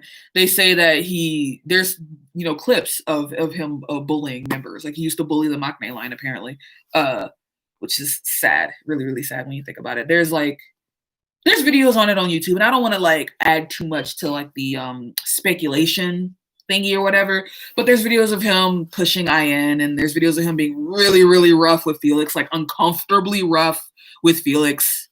It was really really weird, and it makes me very uncomfortable. It really fucks me up. Like, so they didn't re-record their music when the members left. Yeah, exactly. So something must have happened for them to do that. Probably trying to erase his traces and videos and make new ones, maybe. I'd imagine so. I mean, and that's what was I'm so thankful that they did do Skiz 2020, because like Double Knot is my song, and I'm so glad I can listen to it like pure without that dude being in it. People were saying it was Brazilian fans getting mad at him for leaving, but there's no proof except for Twitter. I've seen some Woojel fan accounts and I gagged. Ugh. What's fucked up, what's honestly really fucked up when you really think about it, is there are just some people out there who put K-pop over everything. Like, over their own morals, their own decisions, and everything else like that. They put being a K-pop stan over everything. And I just cannot understand that. Like, I understand when there's groups that you stand for a long time, but you have to hold motherfuckers accountable. Like, I have this issue with NCT where, like, I can't really say that I've unstand at this point, but I've definitely not given them my attention that much at all, because of the constant whatever. But I've been standing for so long that it's really hard for me to completely and totally detach. But at the same time, I can hold these motherfuckers accountable for what they did and realize what they did was wrong. To sit there and pretend like nothing happened, or to just blindly believe the idol instead of believing the victim, I will personally always believe the victim. That's what you should do. Because while there are people out there who will lie about this shit, which is fucked up, I would personally I feel better believing the victim. And if the victim lied, then at least I believe them because I thought that they were, in pain or hurt or whatever. I feel better personally with my own moral standards and shit, believing the victim rather than believing the idol. because the idol can do an idol can do anything because the idol is the person with the power in this situation. They have all the power to do and say what they want to do because they are the celebrity. So I don't know. Shit's weird. End of the day, shit's weird. I've seen that and it's weird. They think they're people, not gods. Literally, that's people really forget. These motherfuckers are just human beings, just like you or I. Just because they're amazing singers and dancers and rappers and whatnot doesn't make them any different from me and you. The only difference is the tax bracket, maybe, because they make more money. But and language differences, whatever. But at the end of the day, we are all just human beings. People fuck up. Idols fuck up the same way you or I may fuck up. It happens. You cannot pretend that it doesn't happen. A lot of people ignore constant cultural appropriation. Like if you love a group, you have to see the good and the bad and believe they can be better and hold them accountable. Exactly. That's what was so weird about NCT. There were a lot of people who just would not hold them motherfuckers accountable, period. There's so many situations like that. Like I remember when I made a video a long time ago when GOT7, when Jackson had put dreads in his hair for a Pepsi ad or some shit. And I did a video on it because I was talking about how it's fucked up. Like I was like, I don't like that. The amount of people in the comments telling me I'm being over dramatic. And then it'll be the fucking people who will be like, I'm black and I'm not mad. Congrats. What, you want a fucking cookie? Like, when do people need to understand that black people are not a monolith, and it works in both ways. Okay, not all of us are going to think the same way. Not all of us are going to agree that this is a cultural appropriation and this isn't a cultural appropriation. But at the end of the day, you need to respect people's opinions. You know what I mean? Like, you can't be like, oh, I'm black, so therefore this shouldn't make you mad. Just because you grew up with letting white people, touch your fro and do dreads and shit doesn't mean I should be okay with it. That's just not how that goes. I've been standing skids since debut and I will never support Woojo. Period. K-pop fans especially act funny when it comes to dating. Like I'm scared for when BTS a member goes public with a relationship. Dude, and honestly, that it has to low-key do it has to low-key do with like a deal with the culture in Korea, because I feel like that perpetuates it. Honestly, it's like, because South Korea has this whole thing of like, if you're an idol, you can't date. You know what I mean? It's like, and forbidden. It's gotten to where like even Western fans, people who aren't even Korean, have this mindset of like, idols can't date, idols can't date, idols can't date. When it's so weird. It's so fucking weird. Especially when you consider how young some of these idols are. Like so many people are like 15, 16, 17, 18. People should be allowed to date. It's like we've been saying, people are humans. People should be allowed to experience the same shit that you and I experience. People should be allowed to experience like puppy love or first dates or this, that, and the third. And it shouldn't be a big deal. It really should not be a big deal. I hate the fact that it's such a big deal. And given I made videos about people dating, but I never really care that much. Like when I made my video about Gio and Daniel dating, it was more like oh shit, Gio and Daniel are dating. Not like, oh, how dare they? How could she date him? You know what I mean? It's never like that. At the end of the day, and people will make jokes about, like, for example, Momo and Hicho dating. People make jokes about it. But at the end of the day, you have to realize that they are human beings and they are also adults. They're allowed to do whatever the fuck they want to do at the end of the fucking day. Like, get over it. People are humans. Get the fuck over it. Me, when fucking Q kicked out Hyuna and Edon for dating, I will never understand that situation, by the way. Seemed like a fucking setup. Seems like a fucking setup. I do not understand how Q was like essentially egging them on to be like, oh, it's okay. You can tell us if you're dating. It's fine. We just want to know. Because everybody's asking. We just want to know. You can just tell us. And then when they say something, fired. What type of bullshit is that? A setup. A fucking setup. If Jungkook says he has an SOs, armies will send those embarrassing trucks. Oh God, I do not look forward to that. It's terrifying, honestly.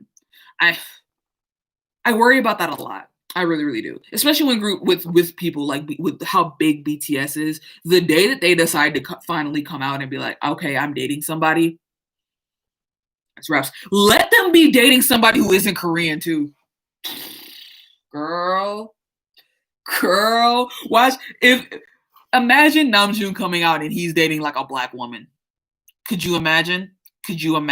They would tear that poor woman to shreds. They would tear that poor woman to fucking shreds, girl. Hannah and Enon are really the only open idols when it comes to their relationship, and it's refreshing to see. They didn't even know that they were getting kicked out of Cuba. Yeah, they didn't even know until they saw the news. That's so fucked up. How can you set somebody up like that? How do you set your own people up like that? And for them to do Hyuna like that, it's already fucked up for them to do that to Enon. But for them to do that shit to Hyuna, when Hyuna carried Cube on her fucking back, when Hyuna carries Cube on her back, and low-key Cube has not been the same since Hyuna left, I don't care. I love 4 Minute, and I fuck with CLC, but Cube has not been the same since Hyuna left. Hyuna put Cube on the fucking map, and for them to disrespect her like that, ridiculous. Absolutely fucking ridiculous. June with a black girl will break the fucking internet, period. Literally will break the internet. I got so irritated when fans got mad at Bam Bam for calling that black girl sexy. I could not. My brain does not wrap that. I could not wrap that around my brain at all. I did not understand. Y'all got mad at the girl because Bam Bam thought she was attractive, as if it was her fault. It's her fault that her face is set up that way. It's her fault that she just was pretty. Imagine that. Imagine being that fucking delusional. Insanity. You can just say you're just jealous and leave it at that, right? Like, that's the thing. That's the real tea. And not to sound like that, but to, call it out. Some people, especially people who aren't black, just be mad that they don't got the fucking sauce. It's not your fault. It's not your fault, baby. I'm sorry. It's not my fault you ain't got no swag. It's not my fault at all. Yoongi's dating a black Mexican girl, and that's me, period. Threw away like trash as if she didn't have been carrying him for a whole decade. Exactly. Cannot. And Pentagon was just getting popular with Shine, and then he left. I feel like Pentagon hasn't been gotten the same hype since. Word. And that was so fucked up for them to do that. For them to and there's a reason why Cube is flopping. There's a reason. There's a fucking reason. There's a reason why. I feel like Idol, honestly, and given I don't even stand G-Idol, but G-Idol is probably the group that is holding Cube up at this point. Because I don't know that they have anybody. Who else is under Cube? Where's my phone? Because I don't know, because I don't pay attention to Cube anymore. Because I know CLC is struggling because Cube don't pay no fucking attention to him. I think a member just left recently. The stark difference between the way CLC is promoted compared to the way G-Idol is appalling. Period. Exactly. It's fucking insane. Artists. Groups. B2B, CLC, Pentagon, and G-Idol. Yeah, so the only group that they are really even paying any attention to is G-Idol. I hear nothing about CLC. A member just left recently. I hear nothing about Pentagon, and B2B has pretty much been nothing. Not nothing, you know what I mean? But they've been struggling for a while, essentially, is what I mean. Ilhun left? Why did Ilhun leave, I mean? Oh, he was smoking? Trash. I don't agree with companies kicking out idols for smoking weed. It's fucking stupid. Even YG handled the dating situation better. That's how you know it's fucked up. If YG handles a situation better than you, you're fucking up, B. You're fucking up. I forget CLC and G-Idol are in the same company. That's a shame, too. I feel like a lot of people do. Hold up, y'all. I need to get my charger. How far is that? It's all the way over there.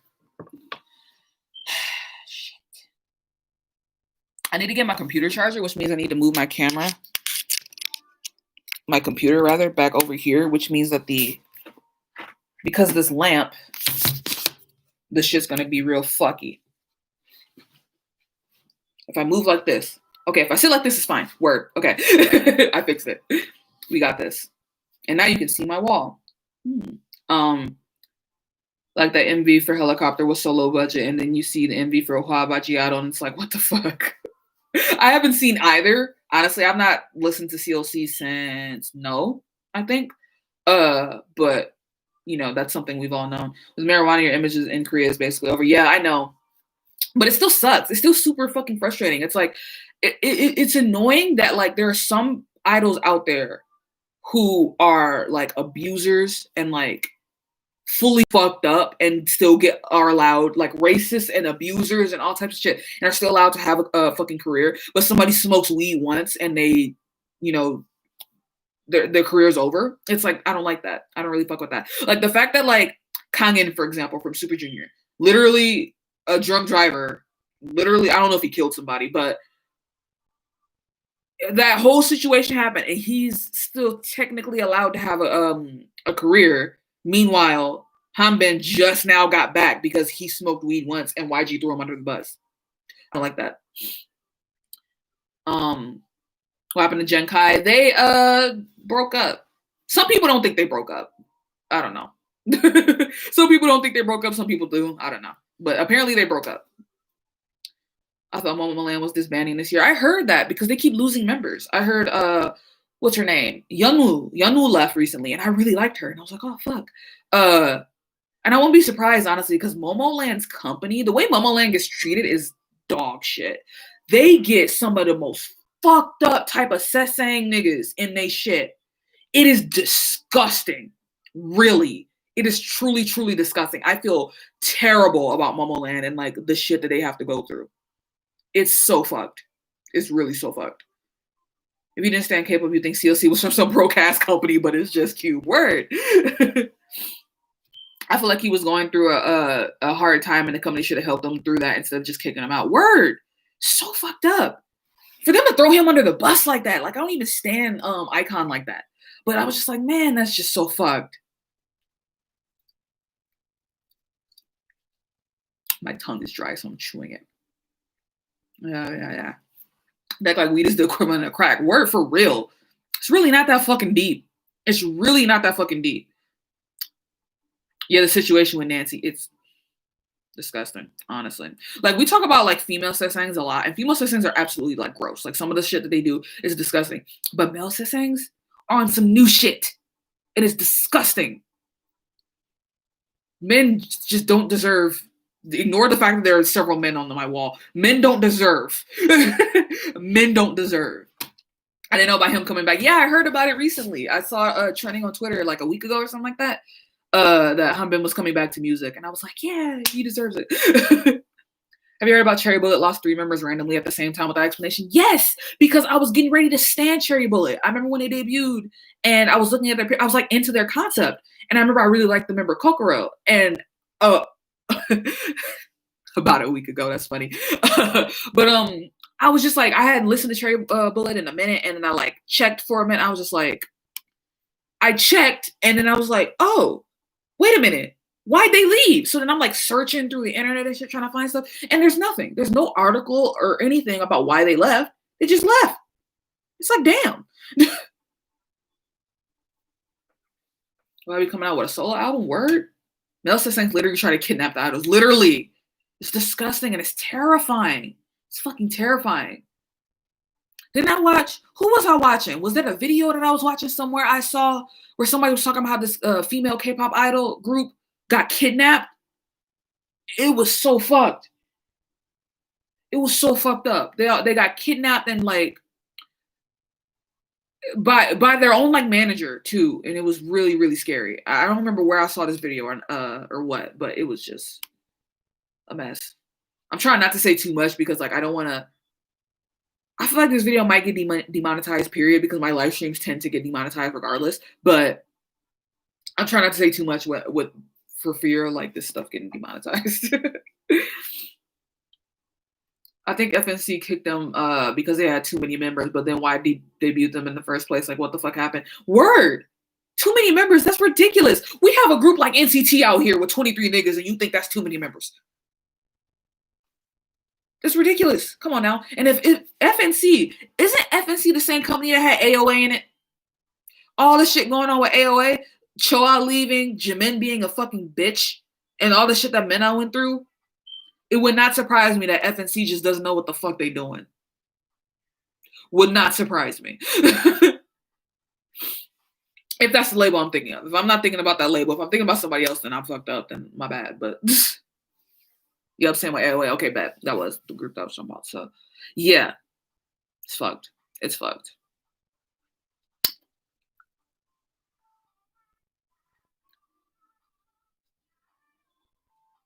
My tongue is white as shit. It's fucked up. I brushed my teeth this morning, I promise you.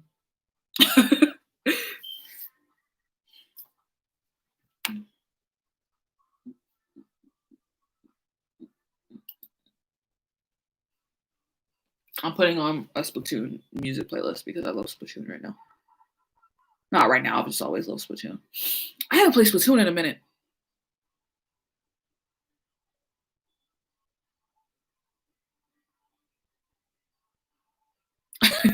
I just got caught up staring, watching the Squid Sisters do the caramel dance and dance. I'm just staring. It was mesmerizing. I want to see more international members in K-pop since it's getting bigger. Spoiler, I have a video that I'm gonna edit. I'm gonna work on editing either tonight or tomorrow. I did like a discussion piece on like whether or not any of the big 3 or the big 4 companies would debut a black person as a K-pop idol. So don't tell anybody that video is coming. Shh. But it's an interesting thing to think about. It's an interesting thing to think about. And I won't, for lack of a better term, spoil what I said, but spoiler alert, probably not, but still.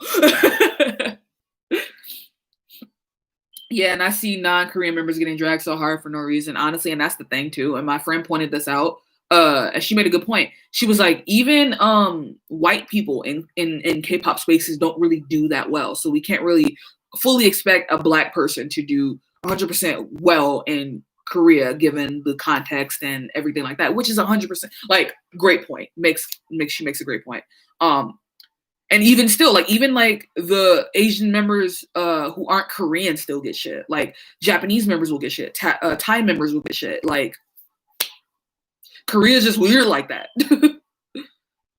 I'm almost 100% sure CLC would be disbanding this year. Unfortunately, I would not be surprised. Honestly, I feel like Yeon has a future as like a entertainment kind of person, like a what's the word? Like a MC or something, because she has history in that. I feel like Yeon has that, and Soren could do like YouTube because I think she already does YouTube. But I do feel like it's probably gonna be raps for a CLC at this point. I feel like Big A would bring a black person to K-pop. That's what a lot of my other friends said when I asked them. I was like, "Do you think if any K-pop label would bring a black person into K-pop, who do you think would do it? Like any of the big ones?" And all of them said Big A. They said if any of the other ones would do it, they said that they would probably use it as a reason to justify cultural appropriation, especially YG, and that's 100%. I feel like if YG were to debut a group with a black member, that would fully justify them for giving all the members box braids and dreads and shit just because they got this one black person there. They use them as a scapegoat, which would be fucked up. I feel like YG would for I feel like YG or JYP would for JYP just because, and IDK YG probably want to get an N-word pass for their idols. Yeah, literally. Exactly that. If YG were to get a black person, they would probably use that person as a scapegoat for the entire fucking like company. Suddenly everybody's nigga this and nigga that. Like it would be crazy.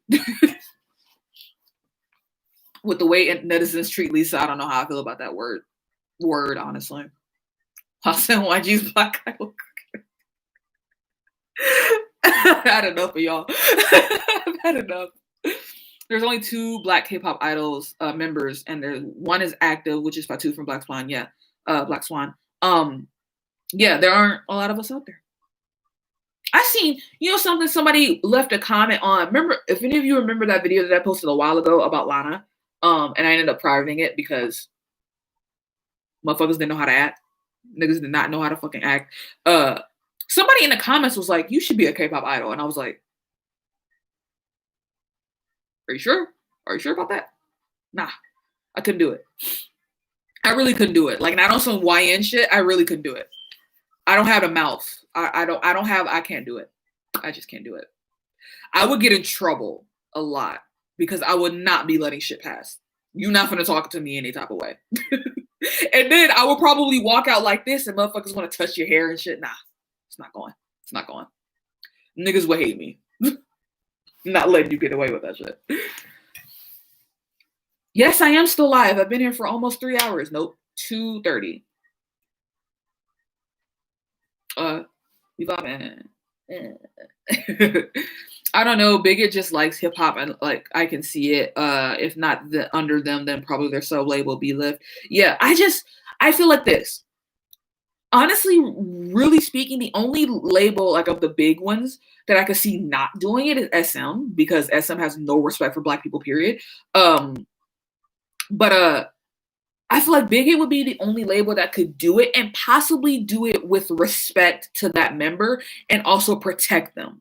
Because that's important, honestly. If you get a Black idol, especially in them big companies, you really have to put in work to protect them, because they will get shit. They absolutely will get they will get a hurricane of bullshit. So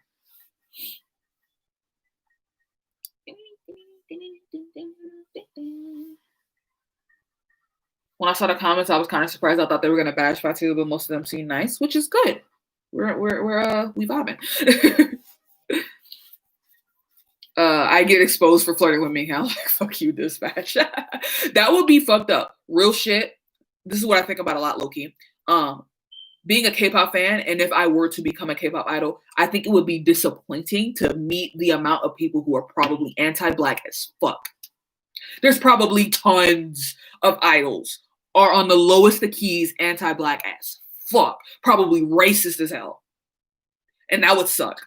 To have to like come in contact with those people probably would suck ass. Are you gonna react to Hype and Let Me In? I did. No, I didn't. That was given taken. I'm bugging. I don't know if I will, because I tried to do it in Hype when I did the reaction I did. Big Hit took that shit down. Quick as fuck. Quick as fuck. I did not get that video up for 2 seconds. 2 seconds. And Big Hit was like, yoink, and not even like copyright claim it so they can make money off the ads like people normally do. They took that shit and blocked it worldwide. So I was like, all right, bet. Cool. I guess I won't do that no more then. And what's crazy is that like they copyright strikes, they stricken like a lot of my other videos. Like they struck my TXT Eternity reaction. The album, and they struck my August D reaction as well, but they just copyright claimed it. But for that one, for Hypin', I guess they just took it down completely. So I don't know if that's just B-Lift or what. I don't know what's going on. Is P Nation gonna debut a group? I have no idea. I know Hyuna's getting ready to have her 7th album, which is sick. I'm stoked on that. I'm excited about it. For one of my faves are racist. Like that's what I'm terrified of finding out. I low-key don't want to know, because I already be feeling disrespected as fuck, especially standing groups like NCT who are known to be problematic as shit. And it's like, damn, y'all really don't give a fuck about me at all. But to see it like firsthand, it would suck for me to be like, hi, I'm No List. And they're like, ew. Like, that would break my heart. I don't know what I would do. P Nation and JYP is supposed to have a debut a new boy group this year? Word. JYP new group is called Loud. JYP, you can do better. Come on. Like a lot of JYP groups have very good names, like Day6, Twice, Stray Kids, Nicki. Not Nicki. What am I bugging? Nizzy U. That's what I was trying to say. Those are really, really good names. We can do better than that. Come on. We can do better. Whether they not take down BTS but take down TXT and then Hyphen? No idea. Excuse me. No fucking idea. I'm not understanding that at all. And that was like the first video I've ever had like blocked, like worldwide blocked. No, I made a video ages ago, like way back in like 2017 or something, about the remember when everybody was talking about Jennie was lazy when she did that? Everybody was talking about that. I made a video on it, and YG blocked that video live. And given they didn't do it immediately, okay, they didn't do it immediately. It took like a day or two, and then they blocked it. And I was like, oh fuck, this.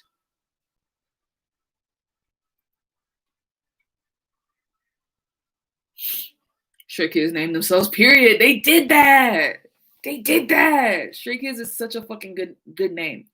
Even Skiz is just like a fun. It's such a fun name, and it's so good. And like the abbreviation is even just fun to say. Like Skiz, Skiz. I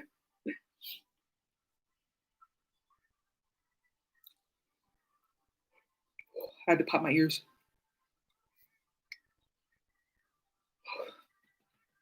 Okay.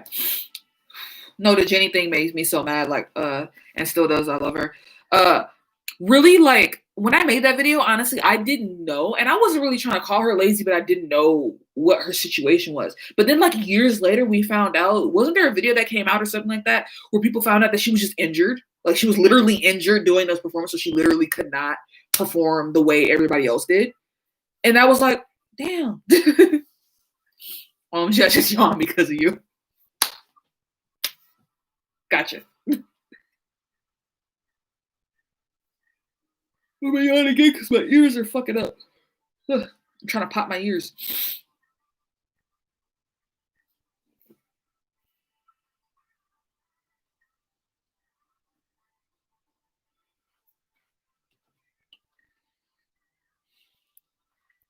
Because in Hypen's label is big and M Snake, and and that takes down everything. Word.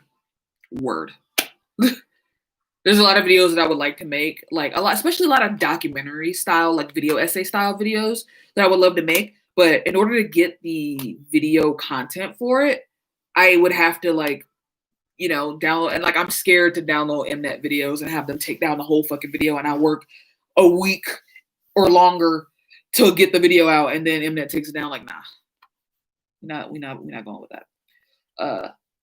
Oh yeah, I see. I mean, I didn't really listen at the time, so I didn't know the full situation. So I saw after it was finished. Yeah. When it first happened, I didn't want to judge too much, but given not knowing what was going on, and I didn't know that she was injured, it was like she did kind of look lazy. But I wasn't trying to call her lazy. I was like, clearly something's going on. Like there has to be something wrong. Like it's not like she would just give up. Something had to have been wrong. And yeah, her ankle was injured. And it's been known since BP's debut, but K-poppies don't look shit up before they spread hate. Fair. Can you talk about Jungkook's tattoos? Word! Let's talk about that. Hello. Okay. You stage mixes and then your video won't get taken out. Thank you. I'll remember that. Some ideas. I got some ideas. But word, let's talk about Jungkook's tattoos. Because I love them. You know what I love about Jungkook? Can I just say this really quickly? What I fucking love about Jungkook is that he really is living his best life. I love that and not to sound like weird, but he and I have kind of hit the same trajectory because I remember when he had his little emo phase and like to see him doing what he wanted to do. Like he's been talking about wanting to get tattoos for the longest time. For him to finally do it, it's like, it's just so nice to see it happen. Like he's really becoming that goth boy that he wanted to probably be. You know what I mean? Creeps already started to copy them. I'm like, no. So weird. I'm not lying. I fell in the shower. Are you in the shower watching the stream? What are you doing? I can't talk shit because I fall in the shower all the time, but please. I've seen K-Ness tell him that he's ruining his skin. F you guys. Word. K-Ness need to get the fuck over it. I personally, I am loving, especially being like, it's not like I, been here this whole time, but I personally love seeing this growth of like, notification of idols just doing more than they were able to do before. Because back in the day, especially when I first started standing, an idol with a piercing that wasn't just a regular ear piercing or any sort of tattoos was like mega taboo. Like couldn't do it. But you got idols with tattoos, you got idols with piercings and shit. Everybody just looks cool as fuck, and I love it.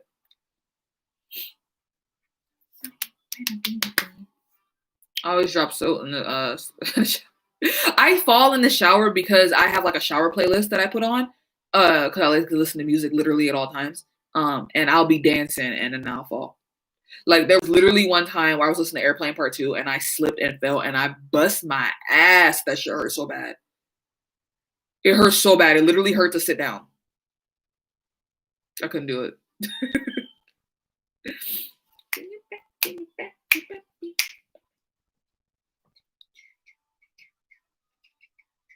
I've been meaning to do my homework for the past 2 hours, but finally having someone to talk about K-pop on this live is so cool. Do your homework. Do your homework. Please don't be like me. Do your homework. But I understand, rather, is what I wanted to say. I totally understand. And this live has been super duper fun. I wasn't trying to be on live for this fucking long, but it's just really fun talking to y'all. Like, it's just, I'm having a good time. So I do have to get off at some point because I got to make dinner. And Vivi's gonna wake up and start whining at me eventually, so I'm gonna have to get up and like play with her and stuff. I was supposed to be cleaning. Everybody go do your chores. As a matter of fact, okay, bet. Make a deal with me. When I get off live, everybody go do what you're supposed to do. Because I gotta go make dinner. Everybody else, do what you're supposed to do. Remember when Christian Yu went viral because an army said that's what Jungkook will look like when he gets older? I do remember that. And they weren't wrong.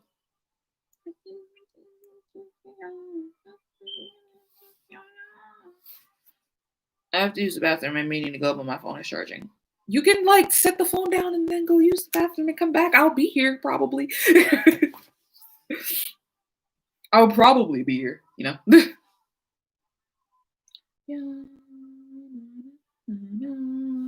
Bro, the tattoo edits. That's crazy though, because the tattoo edits really became like real. You know what I mean? Imagine if tennis neck tattoo for all was permanent.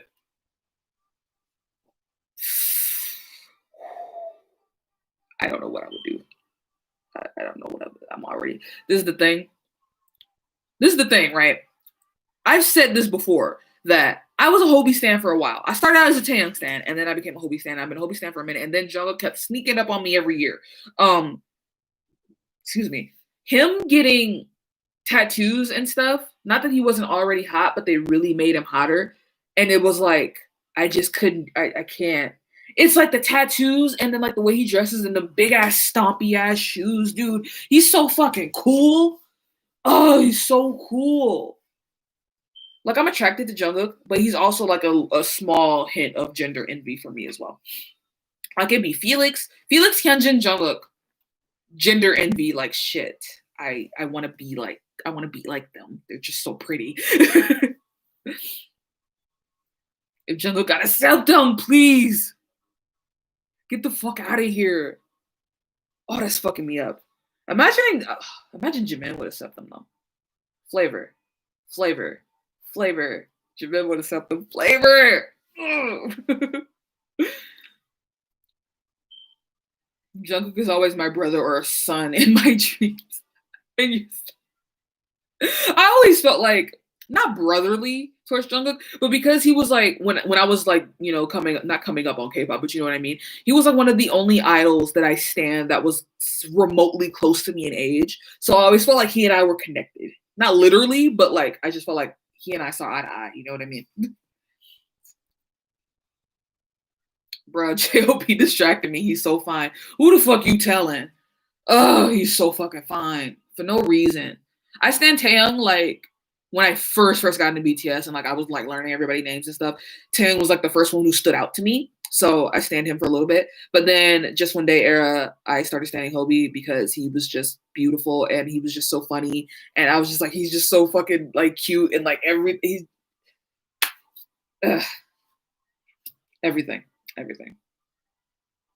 Fuck. Okay, sorry. Jimin does have a tattoo. Yes.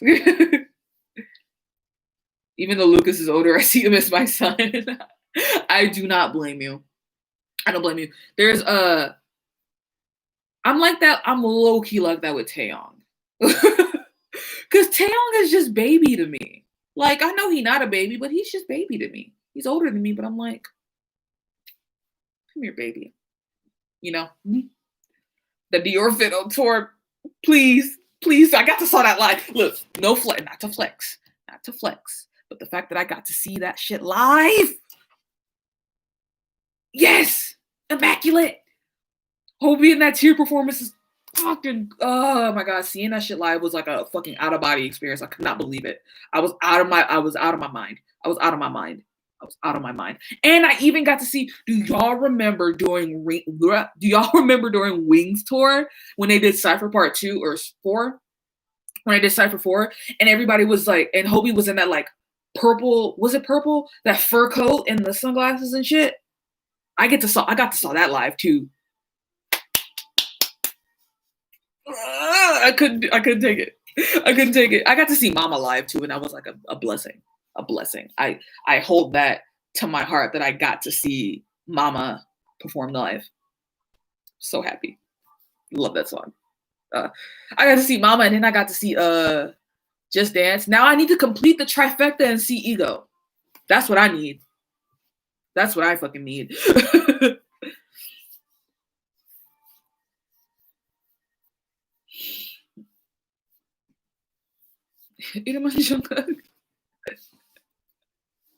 So iconic. Yeah, let's talk about that. What's everybody's favorite BTS era? What's everybody's favorite? Let me think. I actually got to think about this. Wings era was a good era. And then this is the thing, because my memory is also selective as shit. Sometimes I'd be forgetting stuff. I lived through all the eras, but a lot of them kind of muddy up in my head, so I don't remember. But I vividly remember Wings era. I remember when them teasers dropped. I remember waiting in the mornings before the videos, the teaser videos or whatever would drop. I just remember everything, and it was just such an experience. It was because it was like the first time that BTS really went, not left, but they went with their concept. Like that was like the first time they'd done something like that. So it was not the first time, but they really went with it. You know what I mean? Because they did it with Run and I Need You and stuff, but they just really, really went with it. And it was just like, oh, this is so cool. I remember watching Hobie's teaser for Mama, or just the Wings teaser or whatever. And I remember crying because it was like, oh my god, this is just so like crazy. Like, what the fuck are they really doing here? Wings or Fake Love, Love Yourself Series, Save Me and Wear Bulletproof Part 2, Love, Mott's era, Wings era, Jimin own Wings era, period. Fake Love or Idol era, mine is DNA because it's when I got into BTS and it's so nostalgic. Hey, can I say something? I said this in the video before, I'm sure. But can I say something? I will never forgive. This is another reason why I will never forgive K-pop Twitter for sitting there trying to convince me and trying to convince other people that DNA was a bad song. Out of your minds. Out of your fucking minds. Are you kidding me? DNA is pop fucking perfection. People didn't like that song just because that was like BTS's I'm Coming to America song. You know what I mean? That's the reason why people didn't like it. But we're not gonna start to act like DNA was a bad song. We're not gonna act like Love Yourself Her is a bad album. We're not doing that. And we also not gonna sit here and disrespect Outro Her. People pay her dust. We talk about Outro Tear, and Tear deserves it. Tear's great. But Her, I love that song so fucking much. And I think a lot about how Hobie fucking rides that beat on his. You would wonder, AJ an answer. I call you her, cause you're my tear. Too good. They're like it's too westernized. Nah, it's just because it has more EDM. Period. I hated that it's too westernized fucking argument because y'all don't keep that same energy. Y'all call everything that y'all don't like westernized. It's like a reason to you can just say you don't like it. I don't understand what is it with K-pop fans and not just being able to say they don't like it. I can just actively be like, I just don't like that song. Leave it at that. It's too westernized. It's too this. It's too that. It's just not my style. You can just say that. You ain't gotta lie. Make shit up. Like, come on now. People hated Idol for what? For what? People hated Idol. Controversial thing, probably I'm gonna say. People didn't like Idol because Idol, especially its sound, the sound is very like African, also mixed with like Korean, you know, and then the music video is super duper Korean. Low-key feel like that's the reason why people don't like Idol. Because of racism. That could be a reach. But you know. Bro, in 2017, I saw BTS everywhere. One Direction fans returning in the armies, and people still mad about it. Still mad about it. Imagine going. I can't say that. Never mind. I was gonna say, imagine going that hard for a disbanded group, but then I remember how hard I'm going for GOT7 right now. They're not disbanded, but it's still the same energy. So pure pop and people try to make pop. Well, I can't read. People try to make pop seem so trash, but in reality, it's so diverse in terms of subgenres. Y'all the same. Y'all the same people who say girl crush concept is the best concept. Exactly.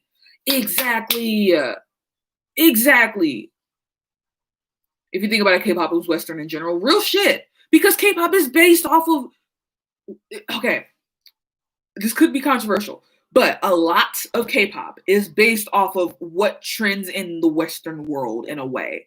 Like, very rarely do you see like Western music and K-pop music, like the sounds differing too much. It's like, for example, in 2013, when dubstep was everything in America, like in the Western side or whatever, not just America, but over in the West, dubstep was everything. You saw a lot of K-pop songs that had dubstep in it. That's just how it is.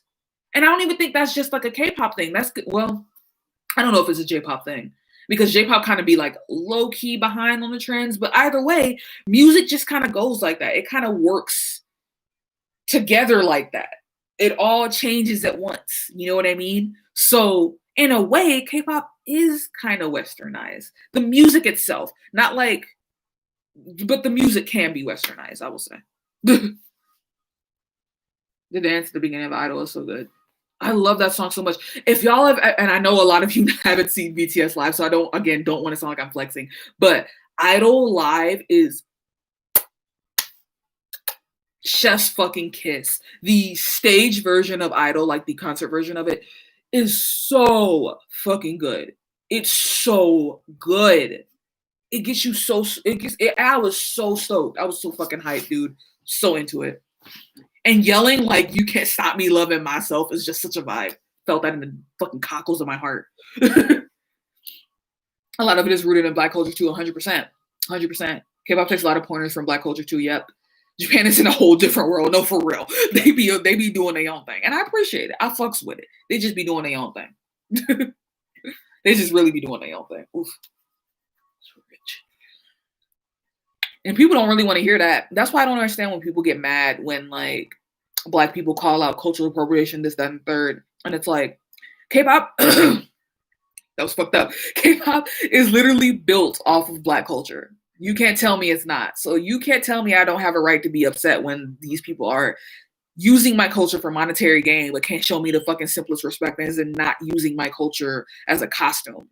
You can't get mad at me for that. Because where would K-pop be without Black people? Controversial statement. Where would K-pop people be? Where would K-pop be without Black people? Like if Black people didn't exist and we did not make the statement that we did with music and culture and art in general, where would they be?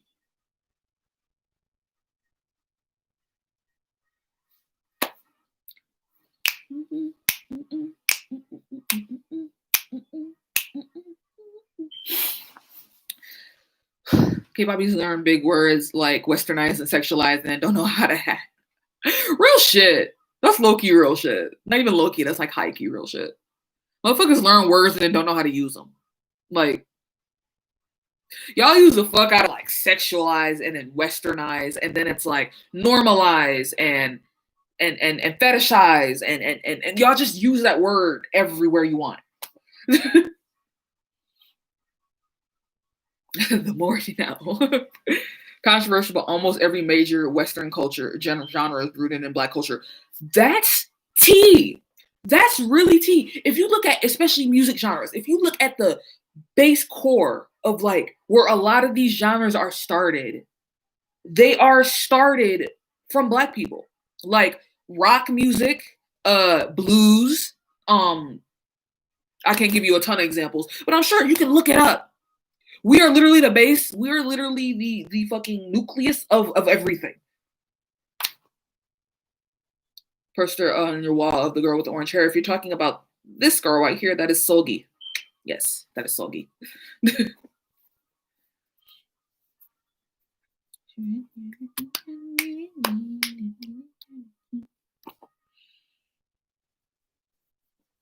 SM is getting there. I will say, uh, R&B as well. Yeah, I see that. Jazz, rap, R&B, of course. Yeah. Nucleus. Uh, Something I did notice recently though, for a company like SM to be as disrespectful as they are to Black people, it is insane how a lot of their groups would be nowhere without Black people. Like nowhere. Like think about how Red Velvet, speaking of Red Velvet, think about how Red Velvet sound, especially a lot of their B-sides are so heavily rooted in R&B. Like especially NCT. A lot of NCT's hit songs, NCT's best songs produced by Black people. And y'all can show us the simplest respect, bro. Nah, I ain't going. I'm not going. That BLM statement was trash, though, for real. Bare minimum. Bare fucking minimum. And you know, some people can accept bare minimum shit. Like there are some people who are like okay with Johnny when he just did the Black Square on Blackout Tuesday. That's cool. That's y'all. Like again, Black people are not a monolith. People are allowed to think what they want to think. People have different opinions, whatever. That's understandable. However, me personally felt very bare minimum. Felt very bare minimum. Like you couldn't at least drop the fucking card or the petition link or nothing. You just black screen. Come on now. You can do better than that. And it really reeked low key of like, I don't even know the word, but it low key felt like disrespectful because Johnny, you are from America. You have to have met one or two Black people in your time of growing up here. For you to be like that, come on. And you from Chicago, please. Please. I know he probably from like the white part of Chicago or some shit, but you from Chicago. Come on. You couldn't have did nothing for the culture. Nothing at all. He didn't even put nothing in the description. And this is what I don't understand too, because people are like trying to be like, oh, SMSO controlling da da da da. Didn't Yeri say something? So if Yeri could post a card info or a petition link or something, then why the fuck can't anybody else? If Yeri can do it, then what's Johnny's excuse? What's Jaehyun's excuse? What's Doyoung's excuse? What's any of these K-pop idols' excuse? If one of these people in this company can do it, then there's no reason that the rest of you can't. It's not hard. And this is something our minds, I just saw that. But this is something that I've been thinking about lately. About how everybody knows that like South Korea is known for being extremely racist, especially towards Black people, very anti-Black. But it's like they don't even want to try to not be that way. And I feel like personally, and I said that I think I talk about this in that video that I'm gonna post eventually. I think that if a K-pop idol or multiple or more K-pop idols will continue to just stand up against racism and say something, then eventually, of course it's not going to happen overnight, but eventually that stigma will go away. It's just people be too fucking scared to say shit. Like if you have the platform, use it. That's what I personally think. That's why like people feel the type of way about BTS and donating and whatever. But BTS using their platform for good, I fucks with that. Mark from GOT7, he also donated. Using his platform for good, I fucks with that. And that's all you really need to do. If more people did that shit, and not just like the idols who are known for being more socially like conscious, you know what I mean? Like we need more idols who aren't just people who are born in America or are gonna do it anyway, or you know what I mean? We need more idols to speak up on this shit. Because otherwise, how do you expect anything to change? Am I really tripping when I say that? Like, also, yeah, Mark's thing is the black scent. A lot of people don't like that. And yeah, him and Johnny telling Chunla to use AAV when talking to Steph Curry. It felt a little weird. A little weird. Even 10 told Mark it wasn't cool to use a black scent. Really? I didn't know about that. Is that tea? Somebody, is there a link or like somebody let me know a little bit more about that? Because I didn't know that. That's interesting. Plus, BTS doesn't report their donations, and honestly, they've donated 1 million to Yemen. Starving children in Yemen will not be affected by who the money is coming from, only that they have food to eat. It's just tone deaf. T. Full shit. That's what I understand. It's like, People be looking for any and every reason to drag BTS for some shit, but say what you want. At the end of the day, I do have to respect BTS for the philanthropy because I fucks with it. Clearly, they want to use their music and their platform to speak for change, and I fucks with that. Especially coming from a country like South Korea, who's had, like I said, had a history of very violent anti-blackness. I fucks with it, and I think I need, not even think, I know I need more people to do that shit. It's not hard. It's not hard. I don't care what label you're under. I don't care if you're under SM. Oh, it's too controlling. Da da da da. Fuck that. If you really care about something, you'll speak for it regardless. Because I remember there was a whole issue. Remember ages ago when Bam Bam got caught saying the N-word? And Bam Bam wanted to apologize, but people were saying that JYP didn't want him to apologize. And he like apologized in the comments of one of his posts or some shit. Something like that. I don't know. But it was like that, it was like kind of like that. Like I fucks with it in a way because you're going against the grain. Even though your company didn't want you to apologize, you still did. Chunla did something like that too, I think. I think when people were trying to tell him about his cornrows during Boom era, he posted an apology, I think, and then SM took it down, and then he reposted it. And that's what I'm talking about. If you really fuck with, like, if you really think you're for change and you really believe in what you're saying, then it shouldn't matter what your company's going to do. I won't say, yeah, you should say, oh, you should be ready to lose your job over something like that is a little weird, but you know what I mean? It's like, if you're standing up for something that's right, then do it. Do you know what I mean? Tia was on a V Live. Okay. RM speaking about Palestine was amazing for me as a Muslim. I rarely ever see celebrities even here speaking about that, really, honestly. Yes, they've made their mistakes, and I think, at least from what I've learned, what I've seen, they've genuinely learned from them. Yeah. And there are some things that are still like outliers. Like people still do feel a type of way about Augusty or Yoongi. Augusty, I was saying Yoongi using the Jim Jones clip from an Augusty for the Augusty mixtape. People are allowed to feel that way. So, but then again, it's like also while we're saying this, it's also important not to just hold people up to a standard. Do you know what I mean? So like, don't hold people up as like these gods who are just unable to do anything wrong. Like still hold them accountable. It goes back to what we were saying before, like still hold people accountable for what they did. I truly believe if idols say something, it will change because didn't some K-pop stans start to care about BLM after BTS donated? Yeah, and it sucks and it's disgusting and it's trash that it took BTS donating for people to care about Black lives, for people to care about me and my people dying. It took BTS saying something. That says a lot. But that shows that if more idols did stuff like that, then clearly they have the power and the influence to do that for other people as well. Like, with K-pop being like the biggest market, I think, to come out of Korea, along with like skincare, I think, and maybe like Hyundai and shit. But you know, K-pop is a giant market for them, and there's a lot of people who are very much so influenced heavily by K-pop. So why not use that platform to invoke change? You can use music to invoke cultural change. It's not something that's new. There's tons of musicians out there who've done that. So why not? Yes, but even then, when Jackson had locks and he was like, "No, I'm not gonna apologize," kind of feel like Bam Bam was like, "Yeah, I do remember that. It was very weird. It was very weird. That disappointed the fuck out of me, man. Real shit. I was so disappointed. Like I was like, come on, Jackson, for real." And it was a pain in the ass. It was a pain in the ass. So somebody did ask me what my opinion on I've been live for 3 hours now, Jesus Christ. What my opinion on that one video by, I believe, Adola Ash. I don't remember. Yes, Adola Ash made that video about cultural appropriation. Somebody was asking me what my opinion on it was.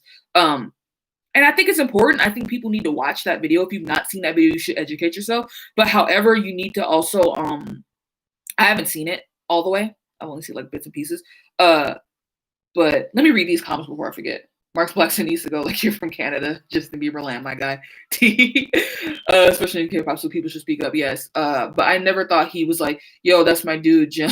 Let's use his voice. So why was he called racist and anti-black for the sample? People felt disrespected, and then people also mentioned the fact that Jim Jones was racist, so they in turn called Yoongi racist for it. I don't know. It's a thing. Adola Ash makes videos about cultural appropriation. She made a video about Johnny and Mark, and on the clip, Tennis Mark. Okay, so I'll check the channel out after this. But Yeah, this is what I was gonna get ready to say. I don't know how many details she left out specifically, but what's important is that people actually look into it and like find and do research for yourself, because it's good to have something like that that has like a it's like a big master list of like this is what happened. But you also need to do research, because I was seeing so many people on TikTok posting stuff like, because in that video she or they, I don't know what their gender is, but they talk about Chan and what he did, and people were going off like, oh, I can't believe Chan did this, da, da, da. And people forgot that he apologized for it. And I was so confused because it was like tons of people being like, I'm so disappointed and skis. And I'm like, did something new happen? Like, what happened? And then people were talking about the situation. And it's like, hold people accountable, yeah. But, and again, not everybody has to accept an apology. Again, completely totally up to you. But if there is an apology there, just taken to acknowledgement that that happened. Like, acknowledge that it happened. You know what I mean? Does that make sense? I don't know. I watched it and I'm glad she made it. TBH, I had no idea about the Luna thing. Yeah, there's low key a ton of Luna shit, which is disappointing because, you know, I fuck with Luna. I fucking love Luna. So it's very, very disappointing that that shit happened, especially recently, especially the recent stuff that happened with the Why Not comeback. And the stuff Yeojin keeps doing. It's like, why the fuck did Yeojin keep doing shit? It's like, girl, relax, please. I feel like it's always her. Like, please, can we stop this? Didn't he barely apologize? There was an apology he posted. Okay, so this is what I saw. There was an apology that was posted on the Skiz Instagram that was kind of like a blanket apology for not only just the Hyunjin like situation that had happened, but then like also the Chan situation that happened from some time ago. And then there was another apology, I believe, that was dropped. I don't remember, but there was an apology that was dropped on Instagram, and it was kind of like a blanket apology. So I don't know. Me personally, I could look at that and go like, okay, I understand and I respect that. And so far, they've not done anything since. So I'm okay with it. But again, that's really totally up to the person, like up to you, whether or not you want to accept that or not. The Skiz thing happened a while ago and Stays never hide it. Yeah. What happened to Skiz? Basically, Chan had cornrows a couple times. No, a while ago. And people were trying to tell Chan about it and he wouldn't listen. And K Stays kept trying to hide it. It was a really, really weird thing. And then there was a thing that happened where Hyunjin, they were on a reality show, one of the reality shows, and Hyunjin was dressed as a cartoon character that is anti-black, and people were not okay with it. So it was a thing. Yeah. What happened with Luna? Just some stuff about I think Yeojin, if I can remember correctly, it was she was making fun of Indian culture, East Asian culture, I believe. And then Cherry had like a dream catcher in her hair for Why Not promotional pictures. And people didn't like that. And they try and given Blackberry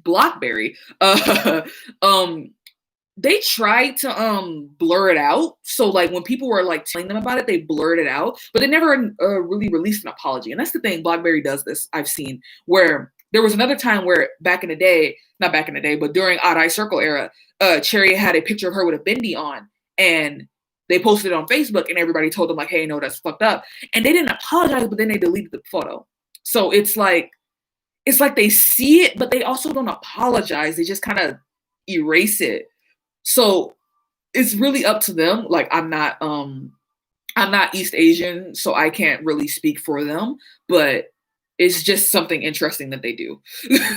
I found it very interesting that they will delete the photos and stuff, but they won't actually issue an apology.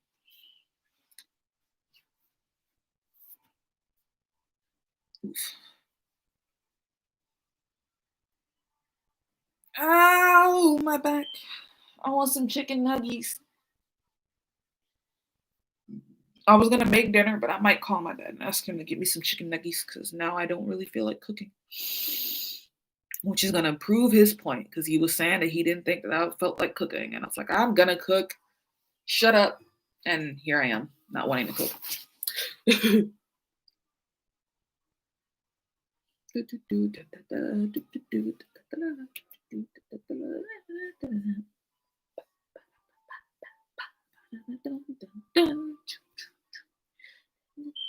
Can y'all even hear the song?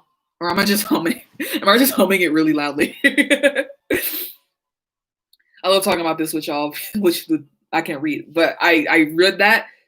I love talking about this with y'all. It's very good. It's great to like be able to talk openly about this stuff with people who understand, because I could have made like that whole conversation, that last conversation we were talking about. If I would have made that a video, I feel like people would have completely and totally misconstrued me. Me too, mostly with other Black people, because they just get it, if that makes sense. Yeah, they just get it. Like, you can say stuff and they just understand it. Y'all don't hear anything, it's cool. I just got a Splatoon mega mix playing in the background, so I'm just humming along the Splatoon music.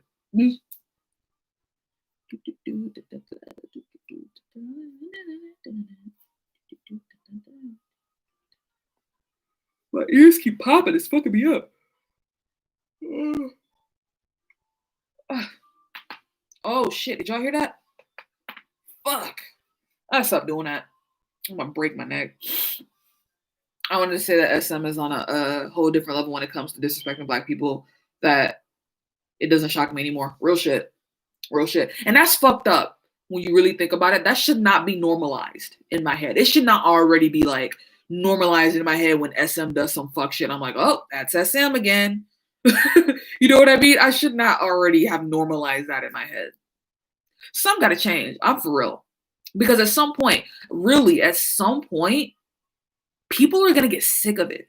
People are really gonna get sick of it. Like, at some point, a lot of us, given, and people don't want to admit it, Black people are the backbone to a lot of these fandoms. Real shit. Like, real shit, when BTS first debuted, BTS really had no Korean fans. All of their fans were Black people.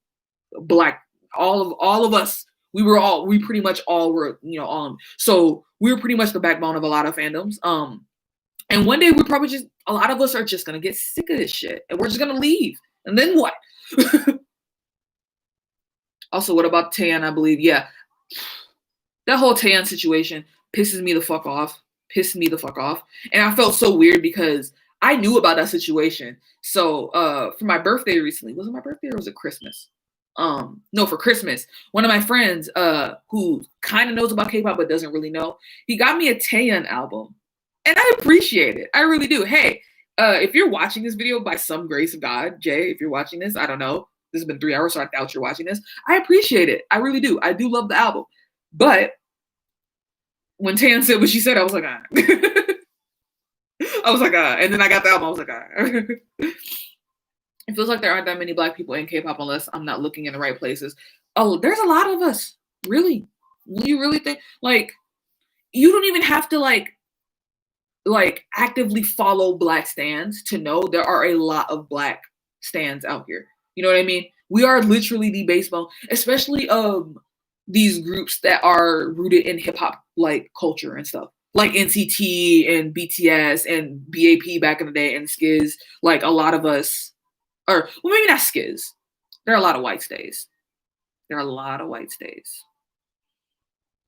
Yeah, I don't know, but Kai's do-rag during his solo MV after the whole 90s love thing. I didn't even see, man. See, I didn't listen to Kai's song, and I have not listened to NCT's song. I missed Resonance Part 2. Completely, totally missed it. Because Resonance Part 1 was so much, I was like, ah. I was like, ah, I can't do it. Can't do it. Even K-Net's on Tan's ass about Alicia comment. Even if K-Net's even on your ass about racism, then you really know you fucked up. You really know you fucked up. But I feel like you can tell when someone's apology is genuine and they actually take actual actions to change their behavior, like RN, for example. 100%. Yeah.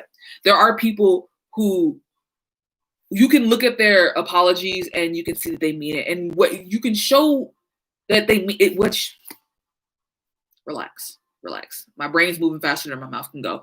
To show that you really mean an apology, all you really need to do is just not do it again, honestly. And given there are going to be people out there who are still going to like, I don't really fuck with this person because they did this in the past. And that's their prerogative, honestly. If you're Black, like, let's say, for example, right? Because this is something that people talk about a lot. Mamamoo. When Mamamoo did what they did and then they apologized, there are some people who are like, well, Mamamoo apologized, so I'm not going to trip all of it. But there are other people who are like, I don't really fuck with Mamamoo, period. Now, if you're black or on either side of the spectrum, you're allowed to feel that way because, again, black people are not a monolith. However, if you are not black and you are sitting here trying to tell me, oh, well, Mama Moo apologized, so you would definitely have to accept their apology and there's no reason why you shouldn't be listening to them and da da da da, you can't tell me that. You can't tell me that. You are not allowed to tell me how I should feel about so and so doing something that's disrespectful to me. If I choose to accept their apology, then that's on me. But if I don't choose to accept their apology, that's also on me. You don't get to choose. A lot of white cares too. I felt like I was back in my 5 sauce days. I felt that in my heart. I felt that. Oh, dude, I felt that. I really, really felt that. No cap. It was like that. Definitely like that when I went to go see not Stray Kids, 17 at KCON. A lot of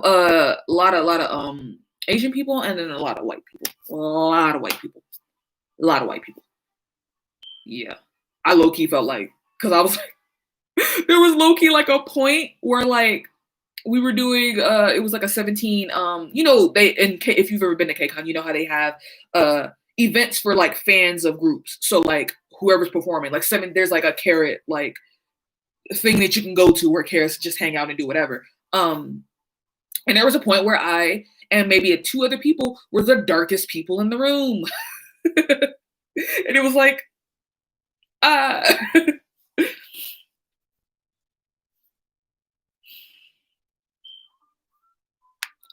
yeah, like exactly. I personally need time to process apologies depending on what happened. Yeah, 100%. Like, and people should be allowed to do that. Like, people shouldn't be like, I just really do not understand when people are like, instantly after apology, they're like, okay, you should forgive them now. Well, we gotta wait and see, baby. We gotta wait and see. Cause I don't know what y'all gonna do in the next couple of weeks. You could apologize now and then 2 weeks later still do dumb shit. You know what I mean?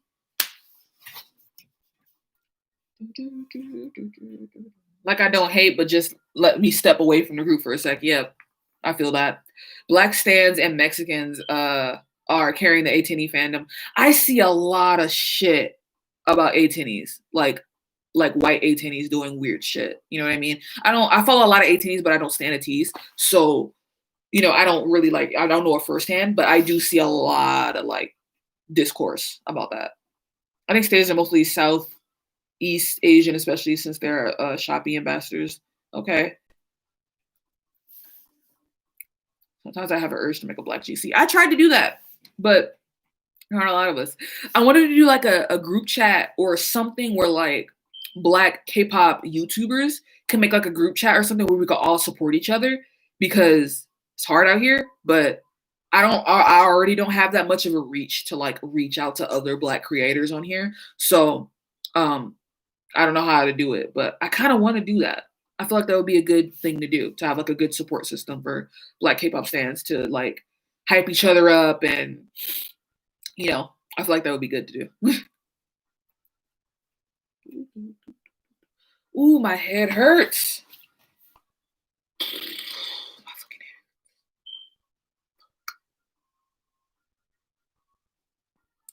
I really be walking around with a headache 24/7. That's a shame.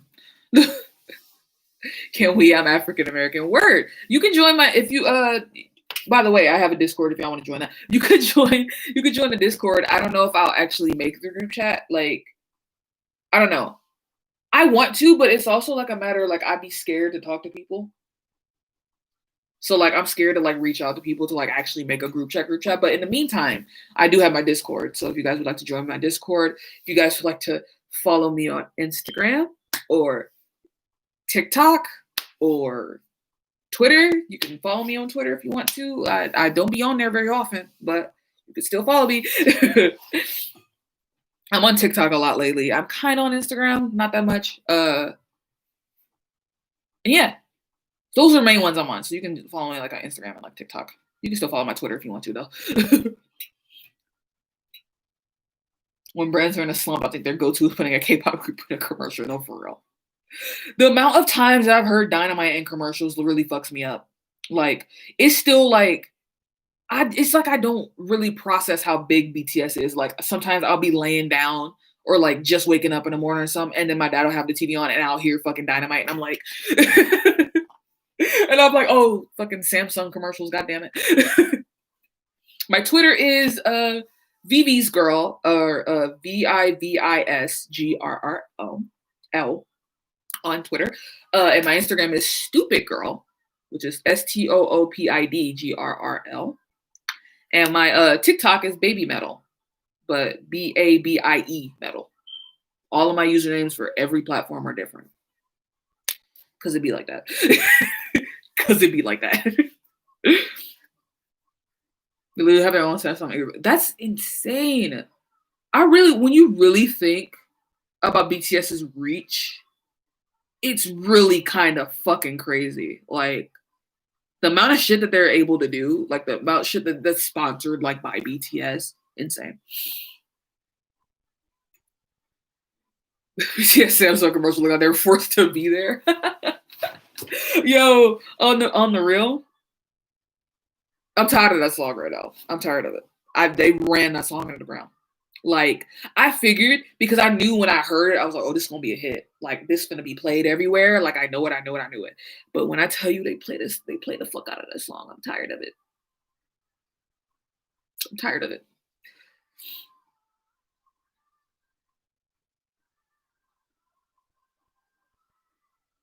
I think BTS is tired of it too, don't worry.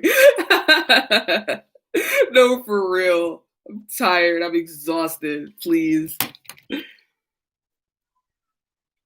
I can make it right in my sleep. I love Boy With Love.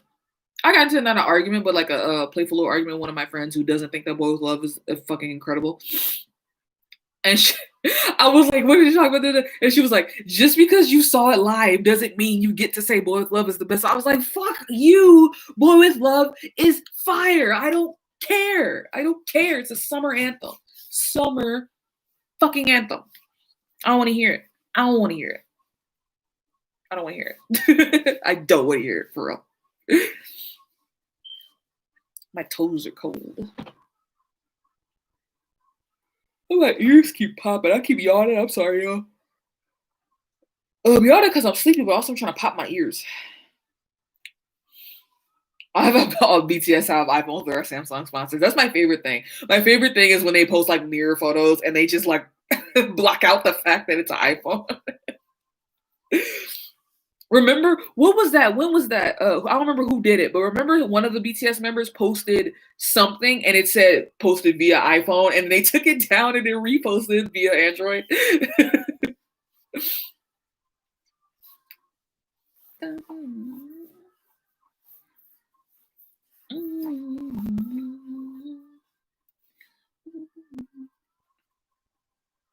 You know what would be great? We were talking about like Rockstar Rose. Can we get like Rockstar Jungkook too?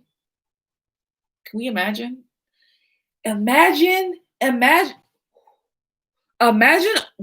on some like Arctic Monkey shit. Imagine Jungkook doing a cover of Do I Want to Know?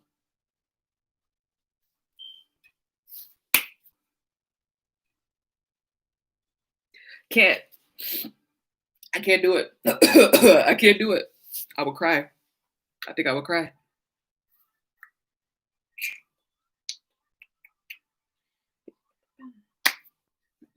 Let's talk about the tragedy that was on featuring Sia, please. Let's not. How about we not? No, for real. I was kind of low-key excited. I was kind of disappointed. I was like, aw, I was really expecting more. Come on, man.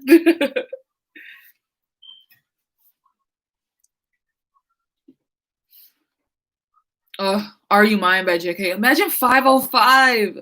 That one part in 505. But I crumble completely when you cry. Seems like once again you've had to greet me with goodbye. I don't know how to sing. I'm always just about to go and spoil the surprise. Take my hands off. I would love for Rose to do a cover of that too. Shit. Please. I would love imagine Rose covering a Tame Impala song. Ugh, the flavor. Or Jungkook covering a fucking White Stripes song. Imagine Jungkook doing like Conquest. Or like fucking motherfucking Little Cream Soda or some shit. Sujin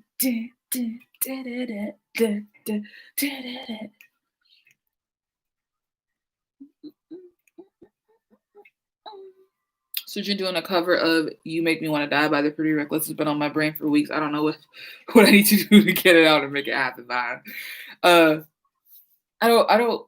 Are you talking about Sujin from G Idol? I'm just making sure because I don't know.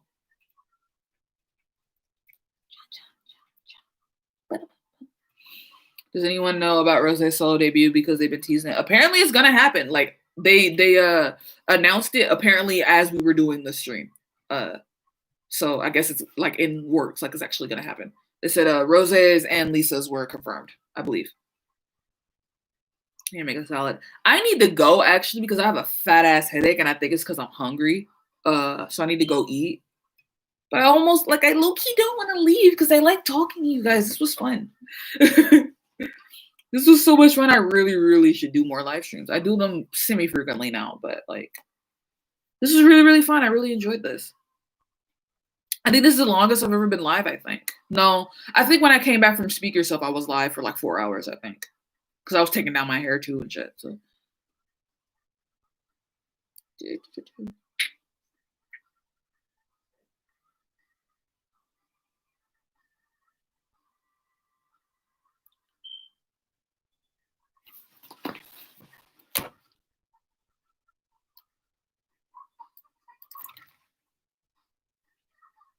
I'll turn it up a little bit.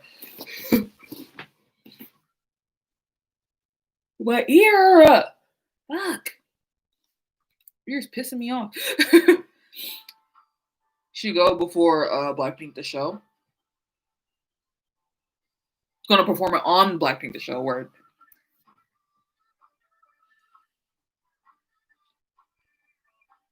I have to burp again. Oh. Does somebody dislike? No. Oh no.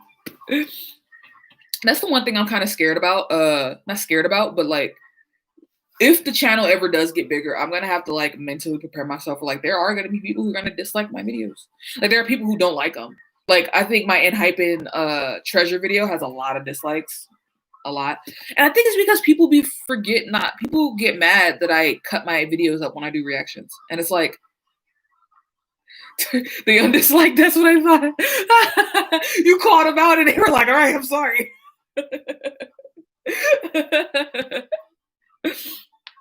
We just be talking on these idols and companies' heads. It's funny. Yeah, we just be talking shit. That's why I love it. We just really just chatting shit, bro.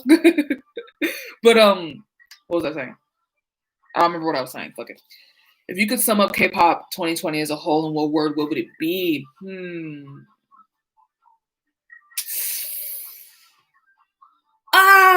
See, this is hard because like I clearly haven't listened to everything, that came out. So it would be hard for me to like try to summarize all of it, but I would say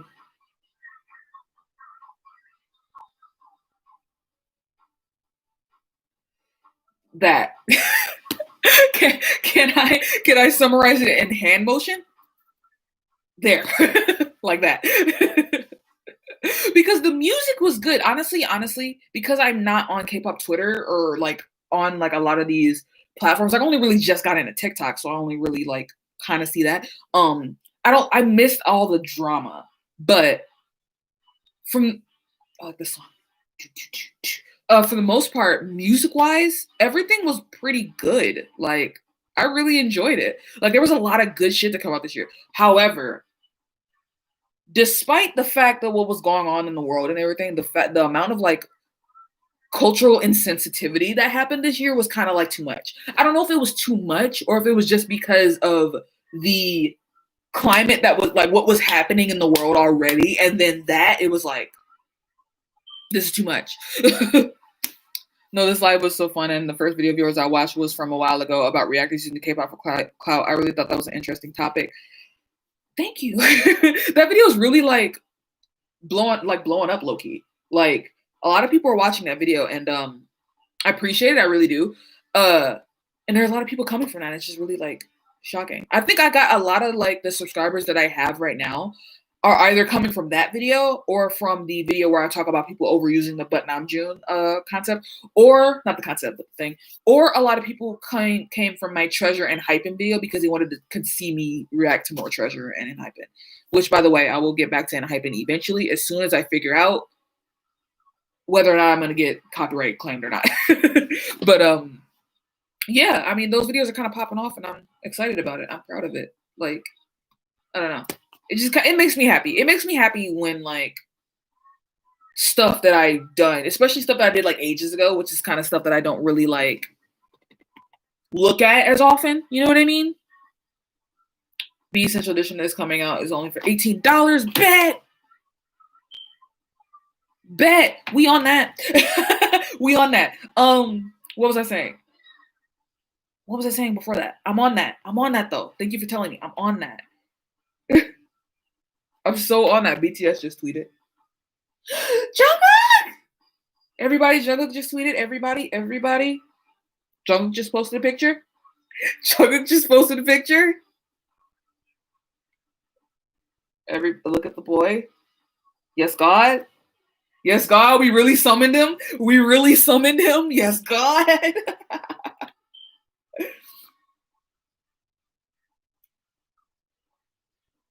Yes, sir. Yes, sirree. We really summoned him. That's crazy. Please. Oh, let me apologize. Let me do that. Okay. I came from your solo stand video. Which one was that? The BTS one where I did the BTS like army solo stands. Is that the one? I presume so. But let me scroll back up real quick. There was something I was gonna say.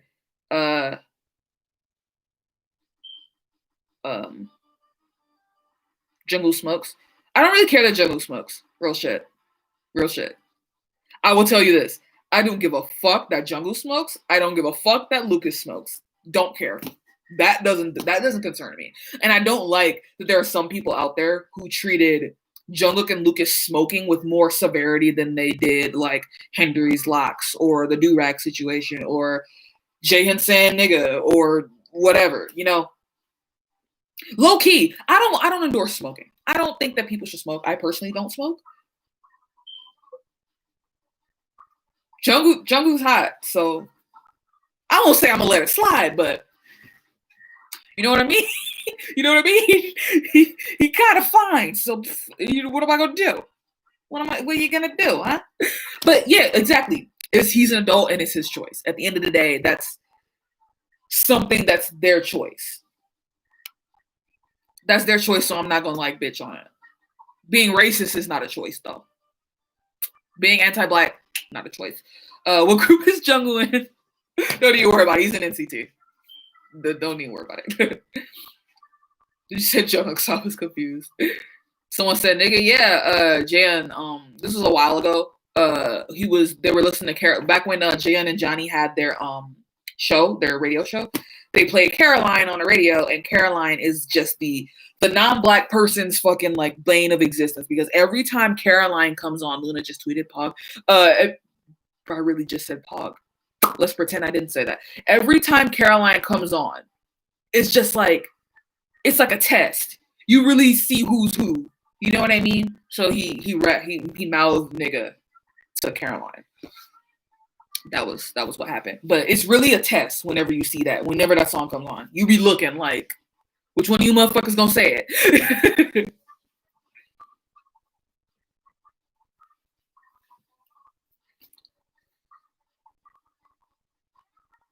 I be watching all my friends with that song go on. No, for real. I be like, which one of you gonna do it? And doesn't he speak English too? Yeah. He lived in California for 4 years. Doesn't make sense at all. It doesn't make sense at all. It's like,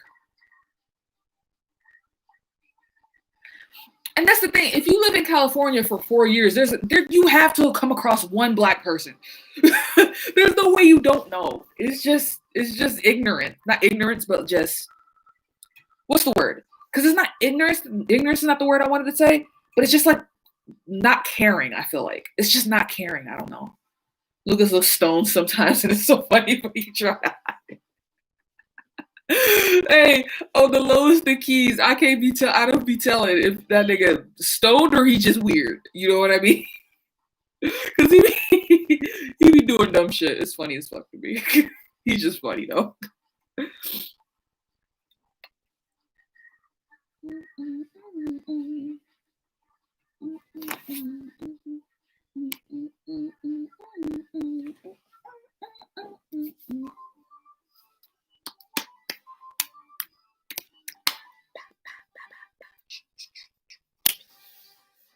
My friends was singing Freaky Friday and said nigga, and I was like, what, dude?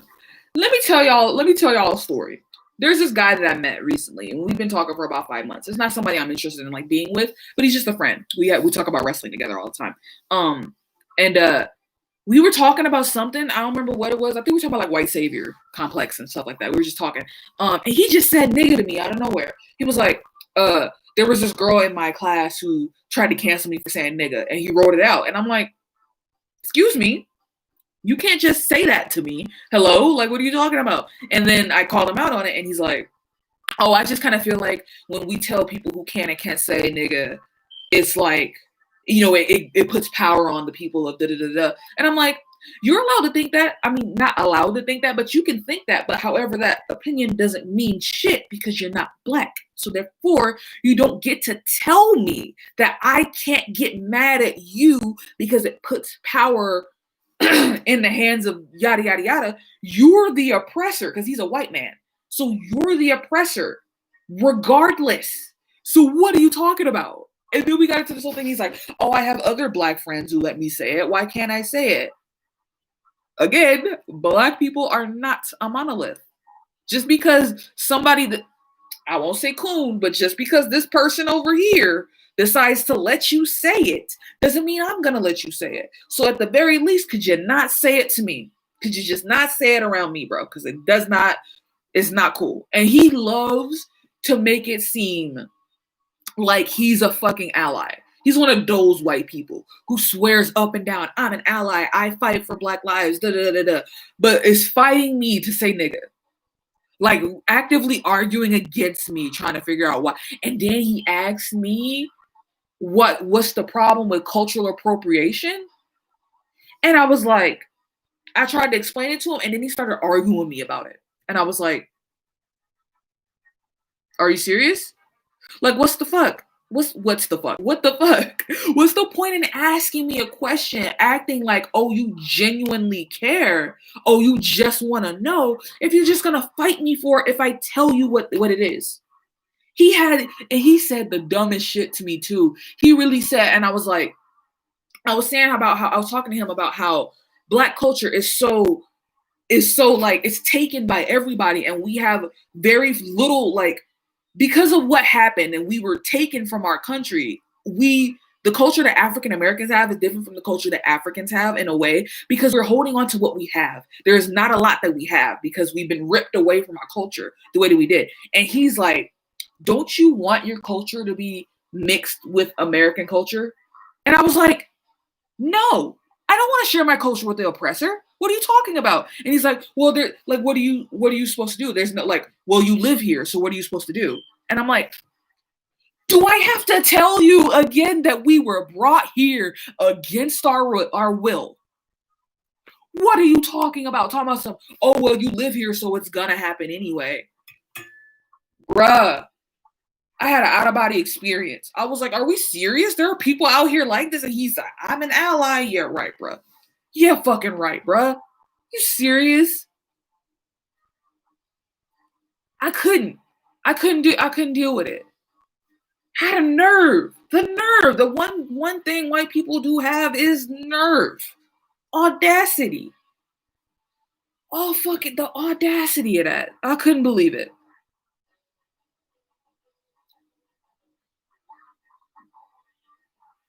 Let me scroll back up real quick because I was not looking at the comments when I was saying that.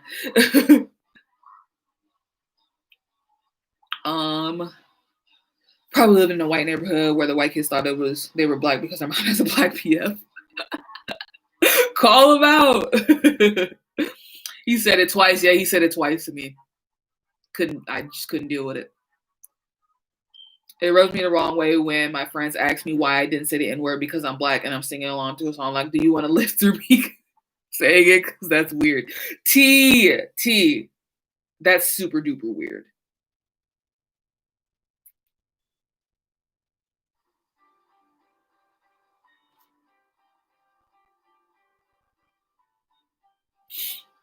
It's super duper weird. I couldn't deal with it.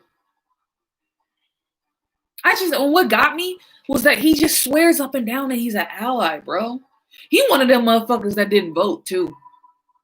He one of them motherfuckers that didn't vote. And hey, not to get political, I don't particularly care for Biden.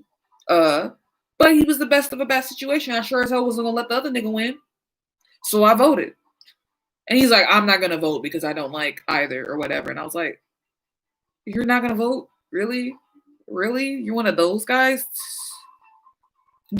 I tell you what, aside from K-pop, last year was just men telling me, like showing me that they're a disappointment over and over and over again. Damn near every man I fucked with last year has showed me in one way or another that they were a disappointment. If it wasn't that, it was this other white dude that I messed with.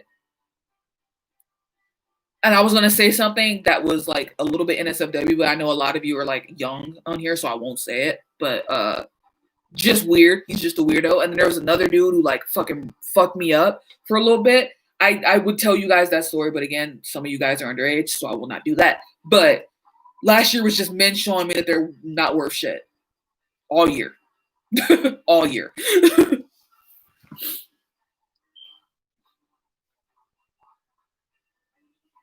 Yeah, a lot of non-black people swear they're allies but only want to see activism through a white lens, which defeats the whole fucking point. And literally, and that's exactly, and it was funny because with the guy, when we had that conversation, we were talking about white saviors.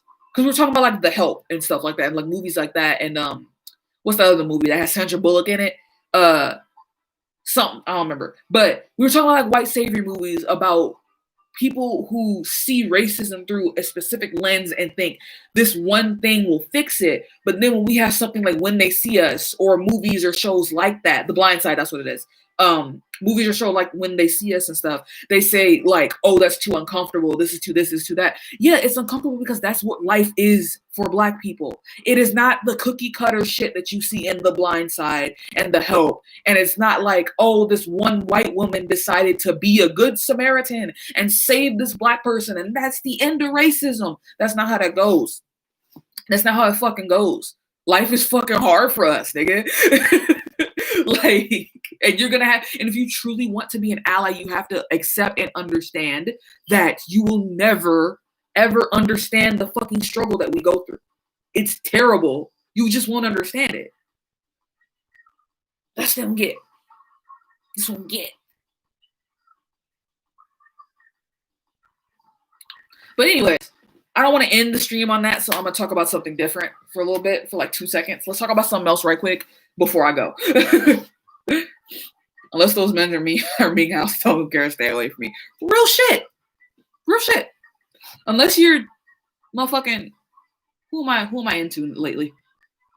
I really like Yu-Gi-Oh these days. I don't know why. I got really into GOT7. Like after I did that video of like me revisiting GOT7, I have been so fixated on GOT7. It's crazy. So, you know.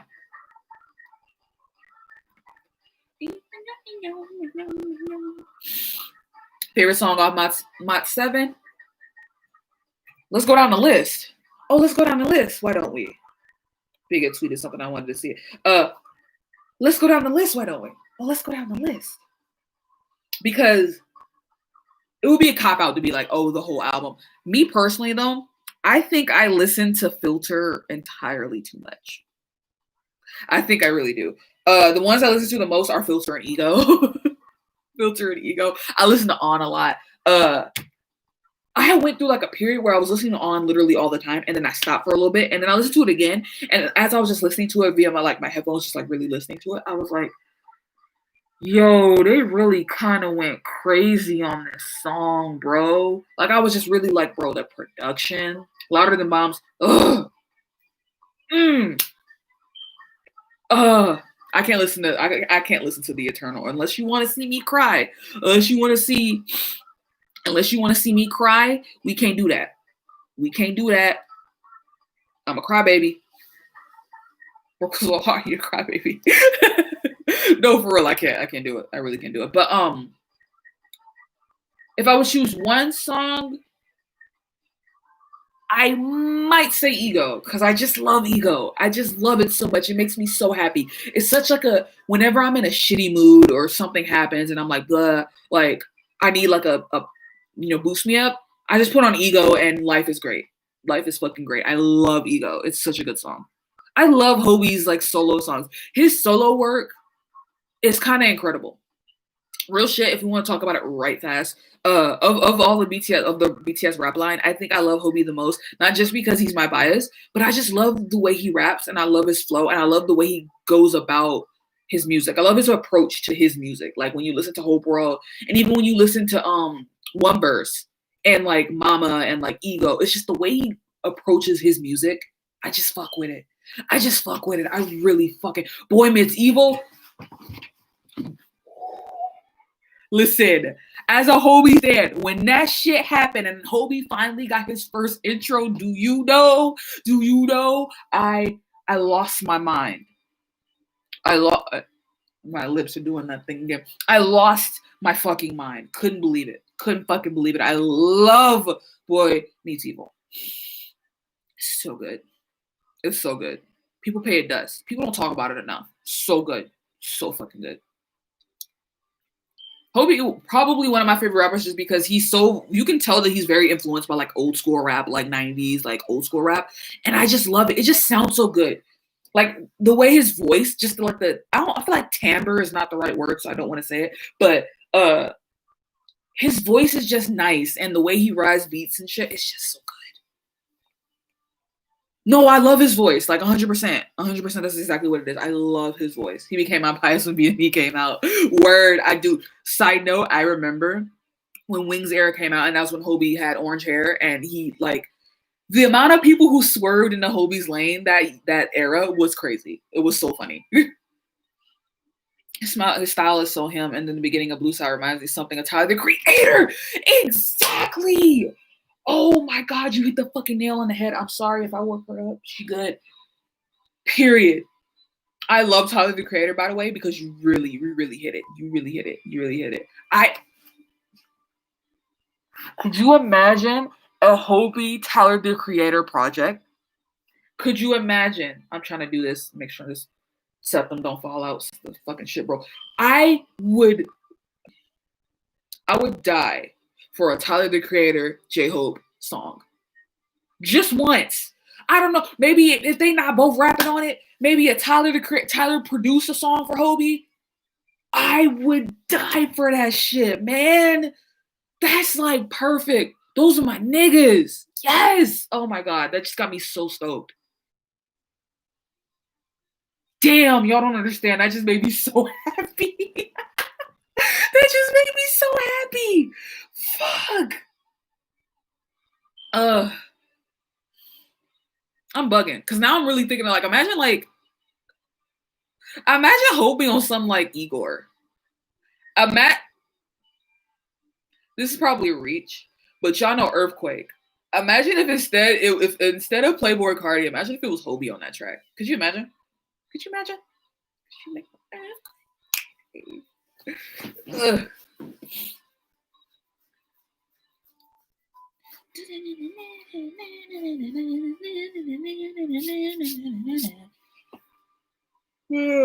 Hobie Igor, please. I'm sleepy as fuck. Please though.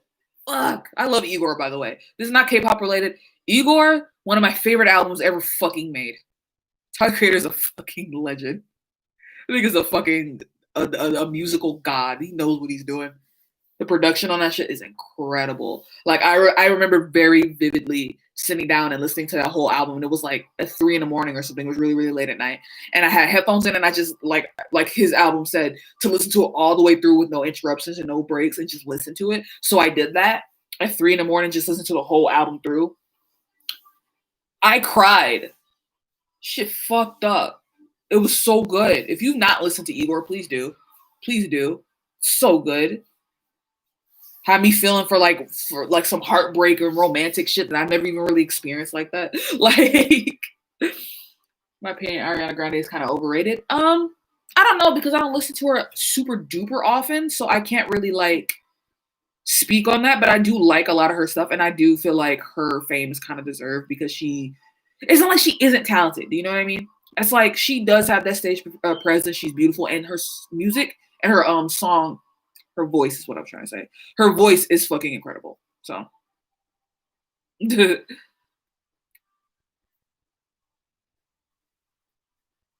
it's because you listen too much. It'd be like that. There's a lot of artists that I really, really liked, and then I listened to their music too much. And then I kind of stopped liking it. That was me with Brockhampton. I listened to Brockhampton a little bit too much. And then I kind of got sick of it. And I was just kind of like, you know.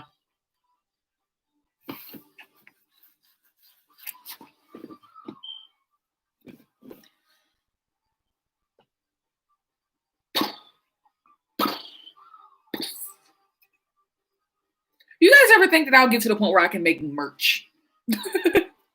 Just a thought. I don't know why I was thinking about like Corey Kenshin, and I was thinking about his merch, and I was like, oh, his merch is so cool. And I was like, would I ever have merch in the future? That'd be crazy. I bought somebody else's merch. I was wearing this hoodie from this girl that I bought on the internet, and my nephew was like, "Is that your merch?" And I was like, "No, like I just bought this from somebody else's merch. This is somebody else's merch." And he was like, "Oh, okay." But that just like him saying that, I was like, "Huh," and it had me thinking like, "I gotta have my own merch."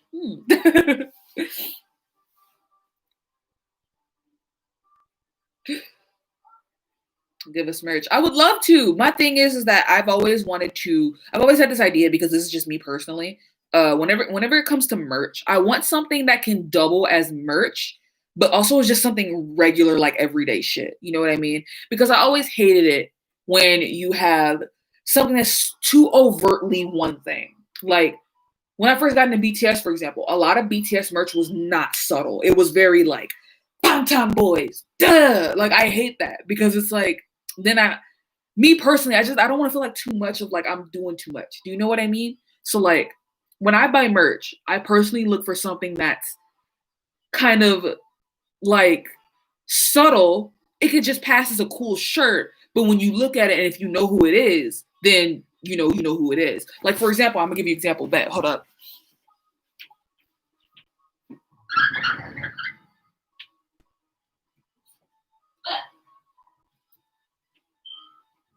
So I have this shirt, right? Right? So if anybody who's watched this channel knows what it is, then you know what it is. But for those of you who don't know who it is, it's just probably a really cool shirt to you. And that's what I'll be looking for. This is the kind of shit that I want. Even this is a reference to something. I don't know if any of you know it, but it doesn't really look overtly like that. It just kind of looks like a cool shirt. And that's what I go for.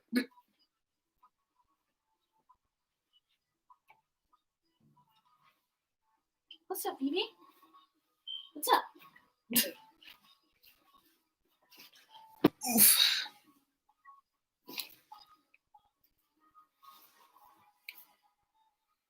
Hi, Phoebe. Hi. Hi. What you doing, the little wiggles? The Yoongi 93 ladies, please. I remember that meme when people were talking about people fighting the best fighters are people with the Yoongi 93 hoodies. But yeah, if I ever do come out with merch, I want to make sure that it is something very subtle. Like something that you could wear and it just like look like a cool shirt or look like a cool necklace or whatever the fuck. But somebody who knows what it is like, okay, I see what that is. You know what I mean? I also just don't know if I'll ever do merch because what would I make merch out of? There's nothing that I do that's inherently me. Do you know what I mean? Like, I don't know, because my whole like channel shit now is like VD, not you, the other VD. So I can't make merch out of her because that would make sense. I could put stuff with peaches on it, but I don't really go by peach anymore necessarily. So I don't know what I would do with that. And I don't have any like quotes or anything. So don't know what I would do. Probably something I worry about later though. Probably when if ever I get bigger, you know, then it'll be something I worry about then. Because I'm only this small right now. I want to get huge. I think I said it in my year end video. I'm like, I have big dreams. You know what I mean? I want to be like, I have this thing. I've always had this thing where one day I want to get big enough on K-pop YouTube that like KCON asks me to do a panel or asks me to be on a panel or something. That would be like my, you know what I mean? Or to just be recognized anywhere is like, I don't know. Anyways, I think I'm gonna go now because I'm hungry and Vivi's up and she's gonna start whining like that. What? What up? I'm gonna go get her and you can say goodbye to her. Hold on. Come on, Vives. Oh, come on, you little crybaby.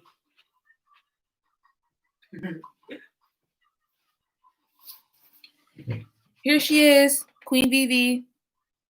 Here she is. Everybody say goodbye. Say bye, Vivi. Say bye. Say bye. Oh, Jesus. You're like quick with it.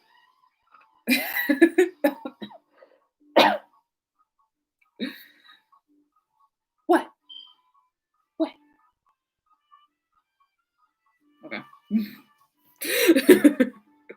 Forgot dogs can't read. Vivi, they say you're cute. Vivi, they say you're cute. Don't bite my hair, please. Don't bite my hair. Don't bite my hair. They say you're cute. Say thank you. I think that's her saying thank you. But yeah, I'm gonna go ahead and go. I'm gonna go make some food and then play with her a little bit so she don't start whining and screaming at me. Stop licking my fingers.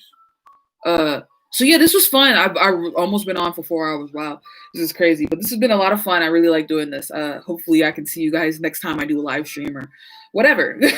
So thanks for hanging out. I appreciate it. Y'all go drink water and go do what you're supposed to do. Somebody said they had homework. Do your homework. Do your homework and go to sleep or whatever it is that y'all was doing. Go do it. Now I'm giving not that I'm giving you permission, but now go do it. And yeah, I'll see y'all eventually, whenever with whatever video that I decide to do next. Please don't bite me. Yeah, bye. Bye everybody. Ugh. Bye. Bye. She's like, please put me down. She's like, please put me fucking down. Bye y'all.